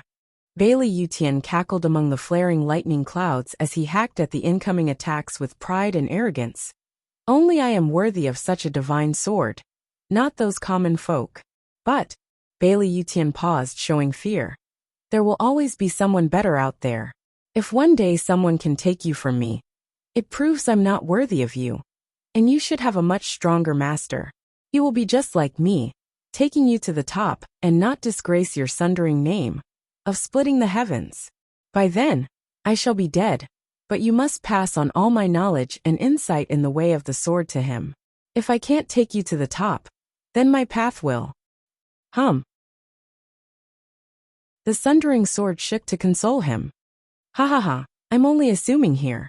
Who in the world could ever defeat me? Don't worry about it, ha ha ha. Bailey Yutian wielded the divine sword with burning battle spirit. Zhuo Fan finally understood the sundering sword.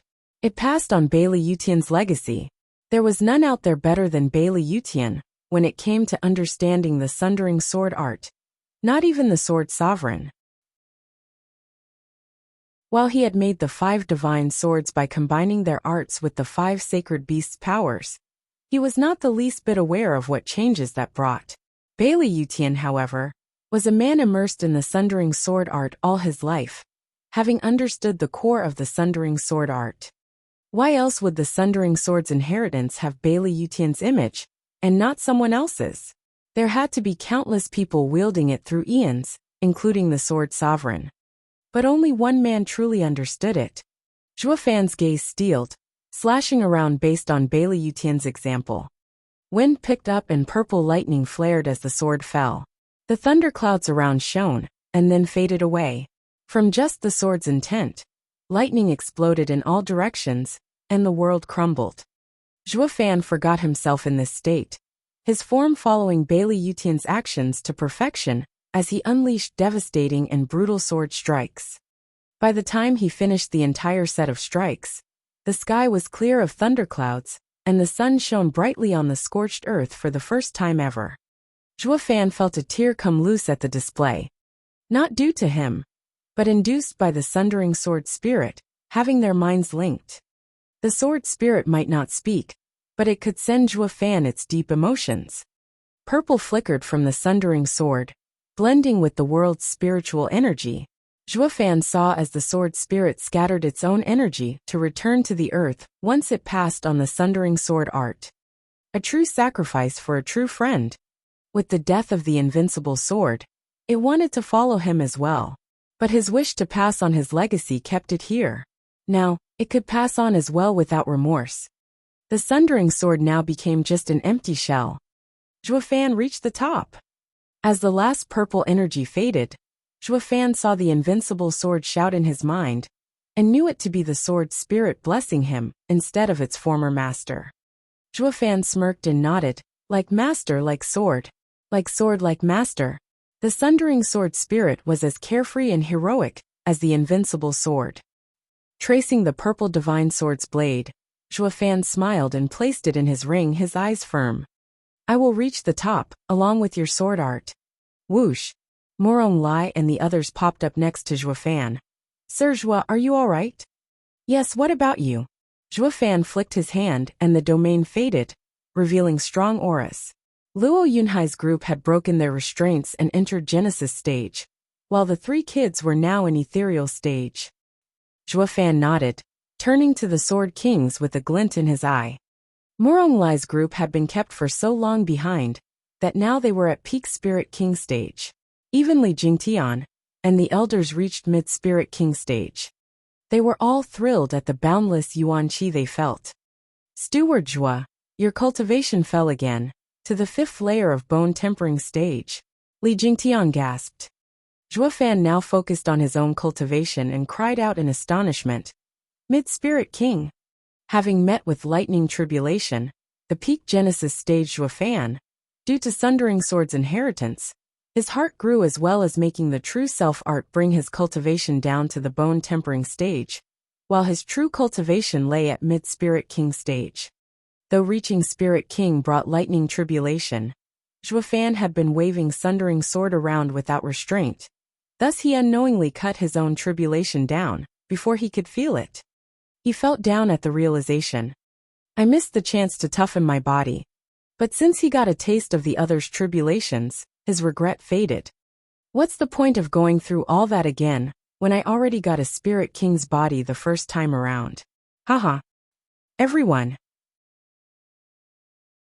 With all safe and sound and Zhuofan gaining the Sundering Sword's insight, a bargain to be honest, his eyes flashed. With our Spirit King's cultivation levels, we now can form a group. Sword Kings, having gotten a Divine Sword's insights, will be more than mere Spirit Kings. I dare say that we can now jump ahead and carve our own slice of the sacred domain.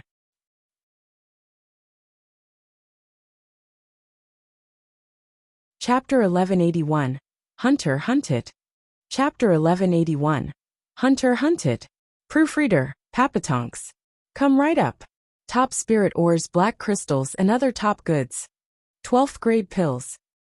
The peddlers were shouting their wares in the market of a small town, having put them on a dazzling display for all interested parties, making this place buzz with activity. In front of the town there was a towering guard post, with the word on it spelling Joytown. A girl led her 12 imposing Genesis stage guards up to the entrance. She also had one thin youth right next her. The bustling little town fell utterly silent. Everyone turned their heads at the unfamiliar faces, each pair of eyes glimmering with hidden intentions. It lasted merely moments, as they all resumed the chatter and activity, like the previous unnerving pause never occurred. Luo Yunchang found it strange, giving Zhuofan a look, but the latter smiled as he signaled them all to enter the town. The market was just as busy as before, yet it now had a strange vibe to it. The eyes of all the people found themselves resting on the newcomers at one point or another. Luo Yunchang was unnerved, her face grave as she clutched Zhuofan's hand. Zhuofan, this town is creepy.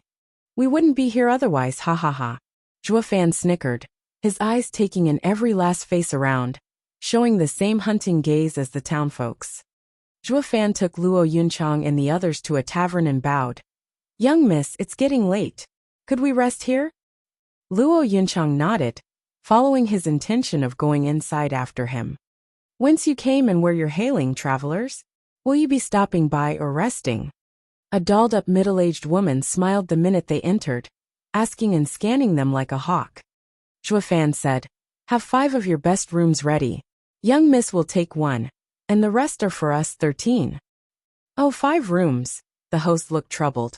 Forgive me, but my meager establishment does not have so many empty rooms. How many are there then? 1. 1 isn't enough. Zhuofan shook his head. We can't have young miss take it, and have no one watch over her. Young miss, let's just find another tavern. Luo Yunchang gave him a look and nodded. We'll do as Steward Zhuo says. This is the only tavern in Joy Town. Going out to find more, and you'll be left sleeping with the stars overhead. A shout came. They all jumped, looking to find a middle-aged man covered in fine attire and glittering decorations. The hostess lit up and bowed. Steward Fong. Owner, this doesn't concern you. I'll take care of our new friends. Steward Fong smiled and sent the hostess away before he cupped his hands towards the group. I am Fong Ding, the steward of Liao clan. How may I address you? Zhuofan gave a curt nod, smiling back with cupped hands. I am Zhuofan, Luo clan's steward. Here is my young Miss Luo Yunchang and her guards. Trading brought us through this area, and we thought of resting after noticing the darkened sky. Oh, you're a steward. Fong Ding's eyes shone with suspicion. Brother Zhuo, if I may be so bold, your cultivation is a little. Zhuofan caught his meaning and looked crestfallen as he sighed, not willing to talk about it. Luo Yunchang intervened. To be honest, Steward Zhuo was born with incomplete meridians, unable to compare with other fellow cultivators. But his intellect is beyond reproach. My father especially had him take over our affairs. A steward isn't a fighting role, so what's the point of a high cultivation, wouldn't you say? Ha ha ha. Luo Yunchang held Zhuofan's hand, giving him a compassionate pat on the hand. Well, LB, the pretty boy is mooching off her. Fong Ding reached an instant conclusion. A 20-something-year-old guy in the bone-tempering stage is worse than a toddler. Might as well spare him from a crippled life. No matter how sharp he is up there, there's no way to become a steward. While a steward is no fighter, he is, after all, the face of a clan. He clearly curried favor to reach his position. Humph, the kid is garbage. Fong Ding was smart enough not to speak his mind though. Brother Zhua, there's a master in every walk of life. Now you're a steward and tomorrow a leader. Fong Ding patted his shoulder as he laughed. Since I find you so close, and you all have nowhere to stay, why not spend the night at the Liao Manor? Luo Yunchang perked up, but was looking immensely gratified as she bowed. What a great idea, but we wouldn't want to impose on your clan head. Young Miss Luo, my master is a most hospitable person. Everyone in 100 miles knows him for his generosity. My master would help any in times of need when they knock on his door, be it stranger or fellow townsman. Fong Ding smiled. Why else would this town be called Joy Town? I'm sure you've noticed our people's cheerful nature. This place is under my master's supervision. He is sure to go wild with joy having you staying over at his place. The hostess then giggled, coming over and complaining. Master Liao is a man of honor and integrity. He stole so many of my guests. I'm scraping a living here, ha ha ha. Fong Ding smiled. Luo Yunchang and Zhua Fan shared a look then said with respect. Then thank you so much, Steward Fong. Excuse us for imposing. Young Miss Luo is too kind. Fong Ding returned their gesture. Fong Ding lead them out of the tavern. The hostess' face went dark just then, showing a cruel smile as bloodlust boiled in her eyes. Fong Ding brought Zhua Fan's group minutes later to a large manor. He greeted the guards and walked in. The guards beamed and bowed, unlike any guards from the usual lording clans. Luo Yunchang felt her hair stand on end noticing the disdain hidden behind the facade, gripping Zhua Fan's hand tighter. Young Miss Luo, please wait a moment while I fetch master. In the large hall, Fong Ding bowed as he made his escape. Zhua Fan smiled back, looking around the place. Taking a deep breath, Luo Yunchang whispered, Zhua Fan, something definitely not right about this place. Of course there isn't. Who in their right mind set up a town at the edge of Scarlet Lightning Valley, without a good reason? From what I know, there's been a large war here once, turning it into a wasteland, with no people or resources. Who would ever want to stay here? Zhua Fan's eyes shone, looking at the manor with a smirk. The ones coming here can only be those with checkered past no one wants. They only know how to live by harming others, through means no one would speak of in the open. Not even demonic cultivators dare to step in here. For all they know, that bright and cheerful smile could be hiding a bloodthirsty monster. Luo Yunchang shuddered. What the hell are we doing here then? Let's run before. Run. We came here to scout and check their limits, so as to choose the best way to make our move. Zhua Fan mocked. In a lawless corner like this, just how bad could it get? He wants to be the hunter, but time will tell who the real prey is. Humph. Luo Yunchang nodded. Zhua Fan, are we really going to steal another's turf? Of course. Zhua Fan nodded. The sacred domain has long since been split up, and the borders are not about to change overnight. For outsiders like us who want to keep low, we can only do that by assuming another's place. There's nothing remotely honorable about Joy Town, but someone still knows it. That gives us the certified identity we desperately need.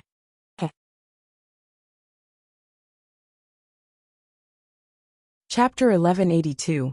Liao Clan Head. Chapter 1182. Liao Clan Head. Proofreader Papatonks. In a dark room, a used rocking chair creaked as it swayed at the motions of an elderly man with white hair and a dim expression. Fong Ding bowed. Clan Head, I've looked into them on the way and they're merchants. The highest level cultivator is their clan head, a spirit king, holding a bit of sway in a small town. They have nothing else to their name. We can begin. How are the goods? The elderly man spoke in a jittery tone. Fong Ding was solemn. Clan head, be assured they're exquisite. The young miss and the 12 guards are in Genesis stage. Only that pretty boy Steward is a waste at bone tempering stage, and can be ignored. Let's take a look. The elderly man coughed and walked out with Fong Ding behind him. With a light coughing, the elderly man entered the main hall. Luo Yunchang's group stood up and greeted him. The elderly man's black and blue face, like a freak's, had the women frightened, and they let out an "Ah." Zhua Fan squinted, sizing him up. Is my face that scary, young miss? The old man coughed twice and smiled before taking the main seat with Fong Ding at his side. The women strained to keep a straight face as they bowed. Clan head Liao, forgive our loss of composure.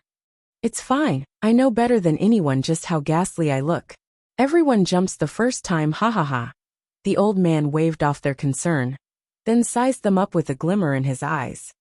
Luo Yunchang felt a chill come over her, like she was being put on display for others to judge her worth. The old man restrained his piercing gaze and showed a wide smile.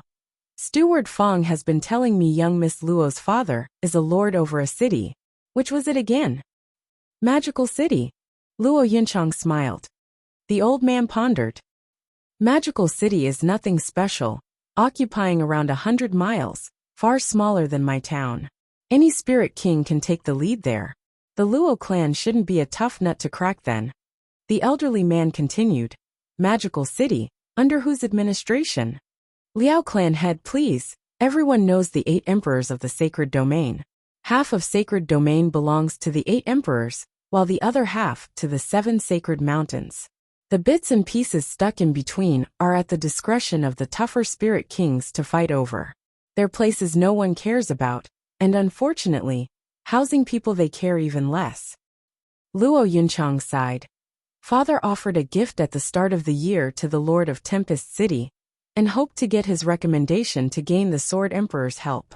But even the last of the Sword Emperor's 72 city lords did not deign to see us. He even threw our gift out the door, forcing Father to come back in disappointment. It's not easy to get on anyone's good graces. The old man sighed. Yes, in these times great danger awaits any who do not have a strong backer. You have managed to get a city lord position today, but tomorrow someone else will take it from you. Yes, these are harsh times, eh? Luo Yunchang gave him an odd look. Liao clan head, I beg your pardon? What do you mean by that last part? The old man had an eerie grin.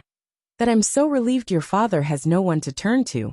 It'll give me that much sweeter sleep once I take you, ha ha ha. Luo Yunchang started in shock and jumped to her feet. The 12 guards and Zhuo Fan moved to defend her. Don't waste your energy, insects. The old man sneered, and with a flick of his hand, the group felt a gale coming at them and flung them into the air. They then vanished the next second and reappeared in a place where there were piles and piles of bones. Luo Yunchang shrieked, then looked for Zhuo Fan. Ah, Zhuo Fan, save me. Barrier. Zhuo Fan squinted at his surroundings and said, to think the town had such a place. On the surface it looked flourishing, but beneath it hid a mountain of bones. Luo Yunchang clutched to him for dear life as she looked around in worry. How do we escape? There is no escape. Your meager strength won't ever get out of my first-grade sacred array. A laughter came from everywhere in this morbid place, and the old man re-emerged in front of them with a snicker. Fong Ding and all the town folks were here as well, laughing at the Luo clan's flustered and panicked looks. Bang! Luo Yunchang's anger-fueled fist let out muffled sounds as it landed on the invisible barrier that's surrounding them, roaring. Geezer, let us out right now or you'll be sorry. Let you go? Why, on account of your third-rate city's lord of a father. Ha ha ha. The old man cackled. Please, not only do I not fear him, but would you believe me when I tell you that he won't even suspect me, woman? Luo Yunchang's face fell, her eyes staring hard. Zhuo Fan smiled. True enough, with Scarlet Lightning Valley being so close, any disappearance would immediately think it is the main reason. Who'd ever think such a joyful little town would hide a den of bloodthirsty monsters? I must say, you're more than you look, kid. You got good eyes on you. The old man cocked an eyebrow as he gave Zhuo Fan another careful look. I can see it's not just your pretty looks that got you the steward job. So you do have skill after all. Yes, I picked this place because of Scarlet Lightning Valley, offering a perfect excuse for any and all kills that I make. No one would ever think it was me. Zhuo Fan smiled. Right, you're quite cautious, looking into all travelers that reach your town. You're letting those with backing go while striking at the nameless ones. It mattered little if those little groups the victims belonged to had the power or not, especially since you have Scarlet Lightning Valley as cover. Let's say your cover is blown. But even then, As peak spirit king, you'd make light work of them. You've made a killer living in this place, and it's safe too. You know me so well, kid, despite being a cripple. I'm starting to like you. The old man nodded, offering, why not join me and I'll spare you? Zhuo Fan smirked. Luo Yunchang was furious, hammering away at the impervious barrier while screaming like a banshee. You could be the lord of your own area with your strength. So why did you choose to do such things instead? Even working under the 8 emperors should be easier than attacking in the shadows. The old man gnashed his teeth, then eased with powerlessness. Because he has no other choice. No matter how much the 8 emperors love talent, they'll never take in someone who uses the soul-devouring array. They'd rather avoid repeating the age-old scenario of being hunted down by all of sacred domain. Zhuo Fan's eyes shone as he shouted. The old man shuddered from shock, glaring hard at Zhuo Fan. Who the hell are you? How do you know? As for the town folk, they were equally overwhelmed. Soul-devouring array? What's that? Luo Yinchang frowned hard. With an evil smile, Zhuo Fan stared at the other party, opening the sordid past hidden for so many years. Soul Eater is a demonic cultivation art that took everything from another cultivator to further their own power. Only what it's absorbed also contains regret and hatred, taking its toll on the user's mind while rotting the body from the inside. Therefore, restraint is an absolute must with this method, to purge all the hatred first and strengthen one's core before using it again.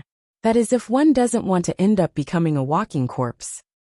Zhuo Fan pointed at the old man's ghastly face and laughed. The old man's face twitched, boiling mad.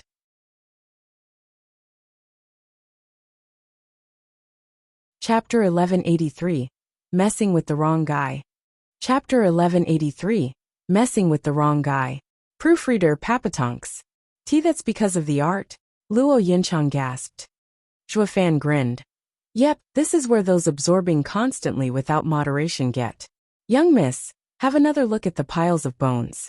He sucked them dry, so much so that the hatred and death festered beneath his skin, so much that his body couldn't take it. He's a spirit king, but with a withered look, he's getting very close to keeling over. The only thing prolonging his miserable existence is doing it over and over again, which also further amplifies the problem. To survive, he has to absorb many more people, leading to more dangerous absorption. This vicious cycle would invoke the wrath of all cultivators. There's no emperor out there who would take such an unnecessary risk. It's like committing social suicide, which is why he would be hated like that patriarch, Liao Tianding, in the past. How do you know so much? The old man looked at Zhuo Fan like he was a monster. Luo Yunchang's brow shook. Liao Tianding. An even more suicidal fool. Zhuo Fan smirked, his face grave. That guy wasn't as subtle as his grandson here in avoiding genocide. He had no qualms about killing scores of people. He was a demon among demons, the first ever to be called a demon king. City after city turned into ghost towns, with their only residents being piles of bones.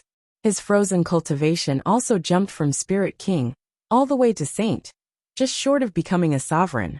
All he missed was a sovereign path, otherwise he would have lived forever. Too bad he first became a public enemy, inciting the wrath of the entire sacred domain's dark and white factions. For the first time ever, they joined hands in destroying him. It ended with his death somewhere around Scarlet Lightning Valley, here in fact. His clansmen then vanished into thin air, never to be found. Not that it mattered, since this art was something only he knew and it died with him. But by the looks of things he had passed it on. That's why you're all so sneaky in setting up a town here. The old man's face twitched hard, overwhelmed at having his secrets spilled. He pointed a shaky finger at him, stammering. Who the hell are you? How do you know a 10,000-year-long secret? 10,000 years? Zhuo Fan mused. That bastard got me killed around 5,000 years after the Great Battle. I see. So that means that my rebirth through the 9 Serenities secret records took me 5,000 years. The old man roared at having received no answer. What are you? Why do you know? Because I was there as well. Zhuo Fan's eyes shone with malice. The old man gave him a baffling look. No, impossible. Just how old are you? How could a mere bone-tempering cultivator have been in that battle? Geezer, I have to say your patriarch was insufferably arrogant and died, while you have learned from his lesson and kept your head down. It's a real shame how much you've fallen. You are now in the presence of the head of the 8 emperors and your sword Emperor Ao Changtian? The old man cried out. Zhuo Fan's face sank. Since when did that old coot take the throne? I am demonic emperor. Demonic Emperor Zhao Chen? The old man didn't know restraint, crying over and over and cutting him off. Zhuo Fan gnashed his teeth. Geriatric fool. Are you even listening? In the battle to hunt Liao Tianding down, that rotten punk hadn't even been born yet.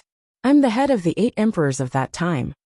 Has there ever been a demonic emperor as the head of the 8 emperors? The old man blinked, looking utterly lost. Zhuo Fan's face twitched and sighed. Old man, how old are you? Over 3,000 years. I see, Pipsqueak, you truly deserve getting killed. Zhuo Fan laughed. You've only come 2,000 years later, and you've already forgotten my name? That's a death sentence right there. Then again, you ought to die regardless. Being so obscure, so withdrawn from society, with no friends or relatives in the world, no one would even notice your passing. You're practically made to die. That first reason only made it more obvious. Everyone sank in confusion. Zhuo Fan snickered. I'm saying that I'm copying your style and killing all the insignificant targets to replace them. From now on, Joy Town will be the Luo clans, and you will sink into obscurity. What? They all stared blankly, then cracked up. Ha ha ha, take our town?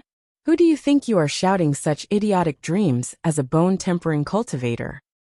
Just because you know some old events, you think you can play the senior to intimidate us? Can't you even tell your stage? A bone-tempering cultivator gets 2 centuries at best. Who are you trying to fool by saying you were there 10,000 years ago?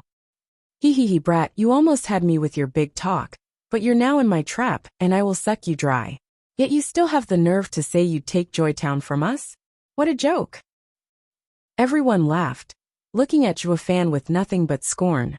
No matter how much of a smooth talker you are, you should never say such idiotic things. Even calling yourself some long-lost third cousin of an emperor's second sister would have been smarter if you wanted to live. At least that would intimidate us enough to get you released. But that brash talk, no one's going to buy that obvious lie. Bam! A sudden explosion rang in their ears even as they laughed, cutting it short soon after. The soul-devouring array had just gone from pristine to total destruction in just a moment. In its place were black flames licking at the edges. Ugh! Their smiles got frozen on their faces, and their laughter got stuck in their throats. Their eyes were the only things betraying the fear and shock they felt inside. Zhuo Fan's left eye flared with the black thunder flame, his smile insufferable. Sorry, but I'm no comedian. I only know how to follow through with what I say. You're doomed. Zhuo Fan flicked his hand, and a black wave shot into the sky, followed by a loud explosion and a shower of black flames. Terrible energies drew near the town folk, enclosing them and the sinister town beneath the joyful facade. A Spirit King. The old man gasped, his mouth trembling. 1320. How in the hell did so many of them come here? Who have we messed with? Sensing all those raging energy signatures, and none of them on his side, the old man was in despair, with the others struck with dread. Just what emperor had they irked to send so many spirit kings to their little town? Mommy, who the hell are they? Is this an entrapment? The old man was erect inside, howling. Everyone run. We can't take them, just run. A boom cut him off and the sky above roiled with black flames. Fong Ding and all other town folk got reduced to ashes. The old man shook all over, turning a stiff head at Zhuo Fan, to see him smirking. Flooding the space with your power and controlling it. You're a spirit king as well? You got that right. Zhuo Fan grinned, raising his hand and shouting, Die! The old man gnashed his teeth, roaring, I'm a peak spirit king. You won't kill me by being in the same stage as me, thousand soul possession. Wraiths howled, and the air grew cold as they flouted into existence. Despite having the space under his control, the wraiths still appeared. They didn't get to survive for long, as the black flames burned them down to nothing a second later. The old man was dumbstruck. What the hell is this? I'm at peak Sword King stage, so why on earth are my actions so damn useless? Geezer, you may be higher in cultivation than me, but I trump you in quality, ha ha ha. Zhuofan grasped and black flames howled on the old man's side, slamming into him and covering him completely. Axe! His mournful cries filled with pain and horror rent the sky as he twisted in futile attempt at survival. His eyes, however, contained nothing but confusion as he roared in defiance. Just who the hell are you? The head of the 8 emperors 5,000 years ago, demonic Emperor Zhuo Yifan. Zhuofan's eyes shone. Now the Luo clan's steward Zhuofan. You should be honored for dying at my hand. Ah! With one last cry, whether in regret and defiance, or maybe even fear, the old man breathed his last, and his existence burned from this world.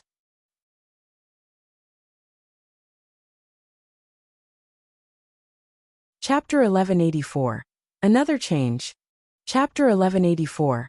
Another change. Proofreader Papatonks. Roar. Draconic roars littered the sky as Danqing Shun brought the few Luo clan spirit kings from the north side of town, killing their way in. The dragon and sword energies flared unrestrained and took down all people that tried fleeing this disaster. From the south side, Baliyu turned into a demon, spreading death and destruction with her rain of swords. Morong Lai was in the east, standing guard and unleashing hell with his flames.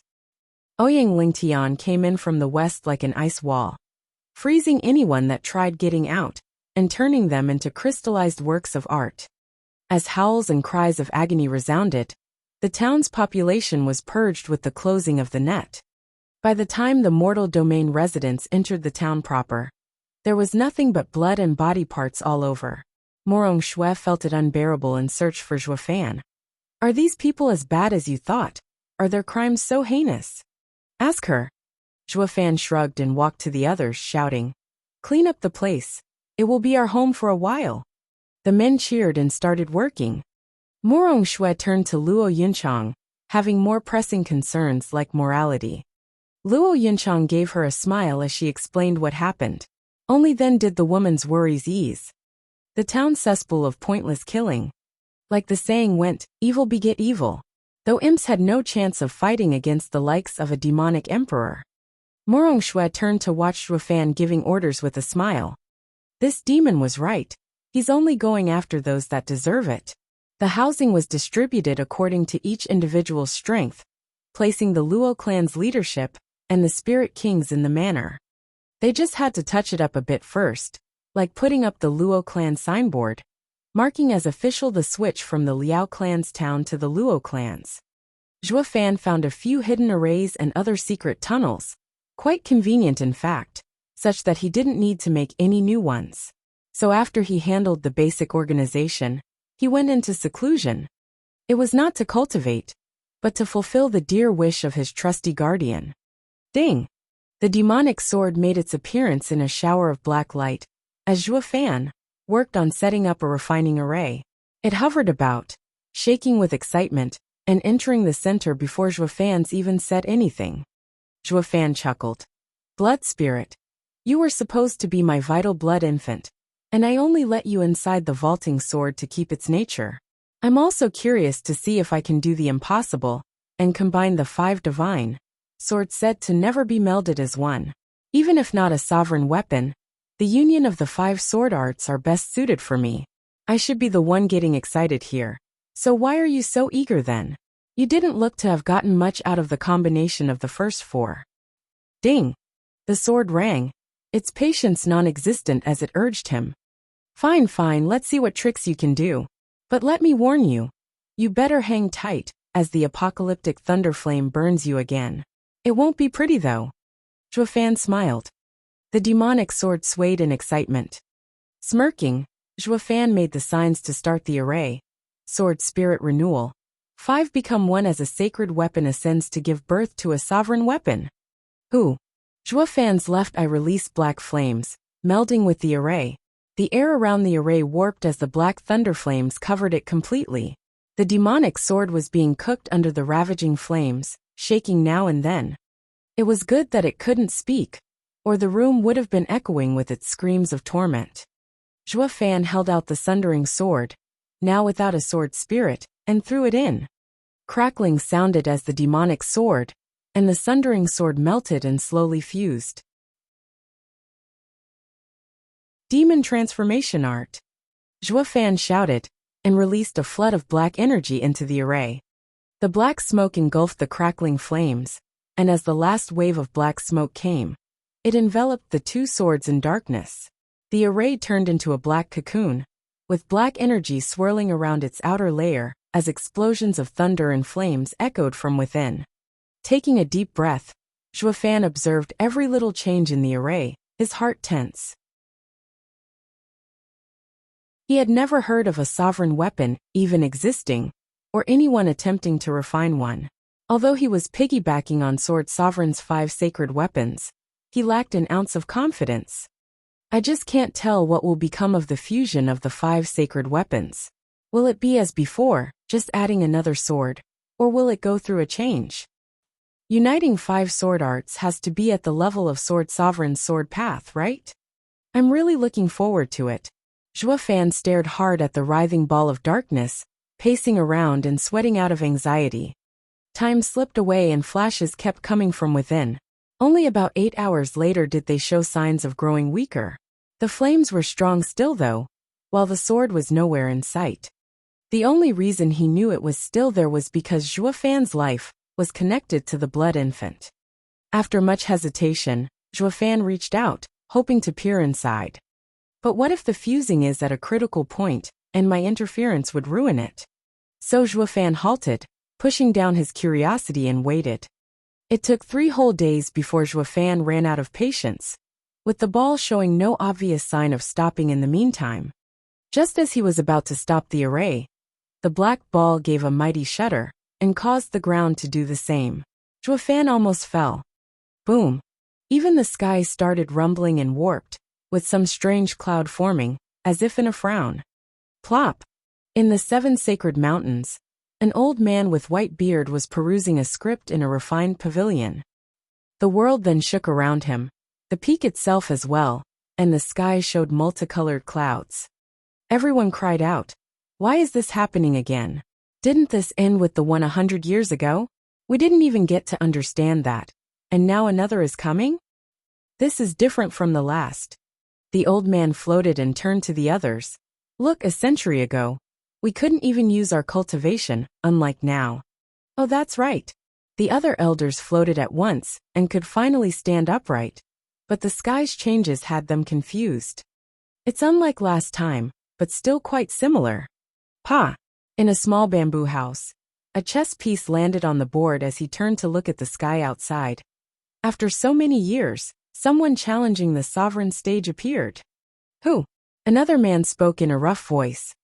"Do you remember the one who has the highest chance of dragging down a sovereign? Patriarch Blood Demon." "Him. He had a shot but not his own path, and was unable to advance. No matter how strong, he was still no match for a sovereign. Only, Pa." Another piece fell on the board and the man said, "It can't be said the same about his blood infant." "A spirit." "Yes, spirits are born in this world, within the scope of the 10 paths, with none having its own true path, yet having the chance of forming a sovereign path. Once one has this, one can gamble with a sovereign. If the blood infant stood independent, that's not possible. Who would just let their vital blood infant fly free?" The other man denied it.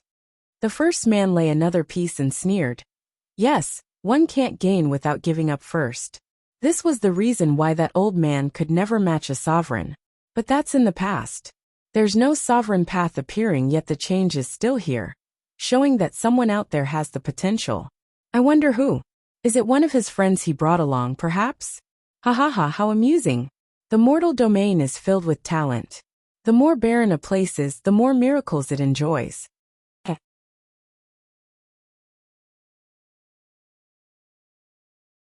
Chapter 1185, Apocalyptic Sword Child. Chapter 1185, Apocalyptic Sword Child. Proofreader Papatonks. Boom. The shaking kept up for 6 hours. From his room, Zhuofan had no way to see the changing skies, looking startled as he stared at the black ball, afraid of doing anything and ruining it all. The black ball began hissing and shrunk down to just half a meter in size, revealing a strange shape that made Zhuofan tense. As the ball shrank even more, the shape became clearer. Zhuofan's eyes jumped wider as the black ball vanished. What was revealed was a thin 7-year-old child with a darker skin tone dressed in pitch-black robes. The ball shrank only because he was absorbing it. Zhuofan was struck dumb. "Master!" The child was so sharp that he kneeled and cupped his hands. Zhuofan's eyebrow jumped, staring hard at him. "Master? Then you're my vital blood infant?" "Yes. Thank you so much, Master, for giving me such a strong body and offering me a vessel." The kid grinned and said in gratitude, "After the 5 sacred weapons combined, I became a sovereign weapon, and sovereign weapons can take human form. This is the reason behind my appearance. I shall never forget your grace and favor for as long as I live." The child kowtowed 3 times. "Still out of it," Zhuofan mumbled to himself before snapping out of it. "A sovereign weapon taking human form, which means that you, as its sword spirit, are now this body's soul. I see. So that's why you were so eager to combine with the last sword. It was a way for you to become human." The child scratched his head, laughing at being found out. "To be honest, Master, humans are the ultimate beings of the world. All spirits aspire to take human form, to live as they do, to dance, laugh, speak, and create. However, becoming human is fraught with dangers and perils, doubly so for spirits who are less sentient than even common spiritual beasts. I was fortunate enough that Master gathered the 5 sacred weapons and merged them, thereby creating a sovereign weapon and giving me the means to become human. I have you to thank for all of this, Master." The child kowtowed again, filled with gratitude. Zhuofan pondered and then sighed. "My vital blood infant you were once, but now we've grown apart, like our ties have been cut. No wonder you no longer need me to survive, as you now have a sovereign weapon for a vessel. Master, you have built me this body, making you my parent. How could I ever abandon you?" Reading between the lines, the child puffed up his chest as he declared, "Henceforth, I am your sword, guarding you and never leaving you, just like old times. The only difference is that I can now exchange actual words with Master." The child shone and turned into a pitch-black sword, floating towards Zhuofan as it glittered. Unlike its previous form, when it had a trace from every sword, all signs of the other swords were removed by adding the 5th one. Zhuofan paused before growing solemn. "You have your own body, and your fate is yours to decide. You have finally gained freedom, after following me for so many years. Are you content with never wandering the great world outside? Just tell me the truth. We've been so close for so long, so I won't make it hard for you." "Master, your cold treatment is because you don't believe me, or that you don't believe yourself." Whoosh! The demonic sword turned back into a child, his gaze firm. Zhuofan paused, and found it to be the same look he had. "I am Master's vital blood infant, and never had a sense of self, my survival depending on Master. Only with time have I gained a personality within you, Master. That means all my habits and quirks have come from you, even your heart. I am another Master, while you are yourself. If Master owes no favor, does that mean I do? Master is giving his all to help the Luo clan, and I will give my all to be at your side every step of the way. Nothing more, nothing less." Zhuofan jerked, giving him a long look. "Everything this child knows comes from me. He's like another me. I am never one to be an ingrate, and neither is he. He is a replica of my own personality, so what's there to doubt? He ceased to be my blood infant, but became my strongest companion, a loyal guardian sword." Zhuofan smiled. "Then you will be my sword child guarding my side." "Yes, Master." Sword child nodded with a bright smile. Zhuofan nodded, then paused, giving him an odd look. "Sword child, would you still be loyal to me even with all the heinous and treacherous acts I'll be doing?" "Oh, that, like I said, I learned everything from you, and I am just like you. You betray, then I betray. Or maybe, even if you might not let me go, I'll just off you and go my way. Then I'll do the same as you, resort to heinous acts to get what I want.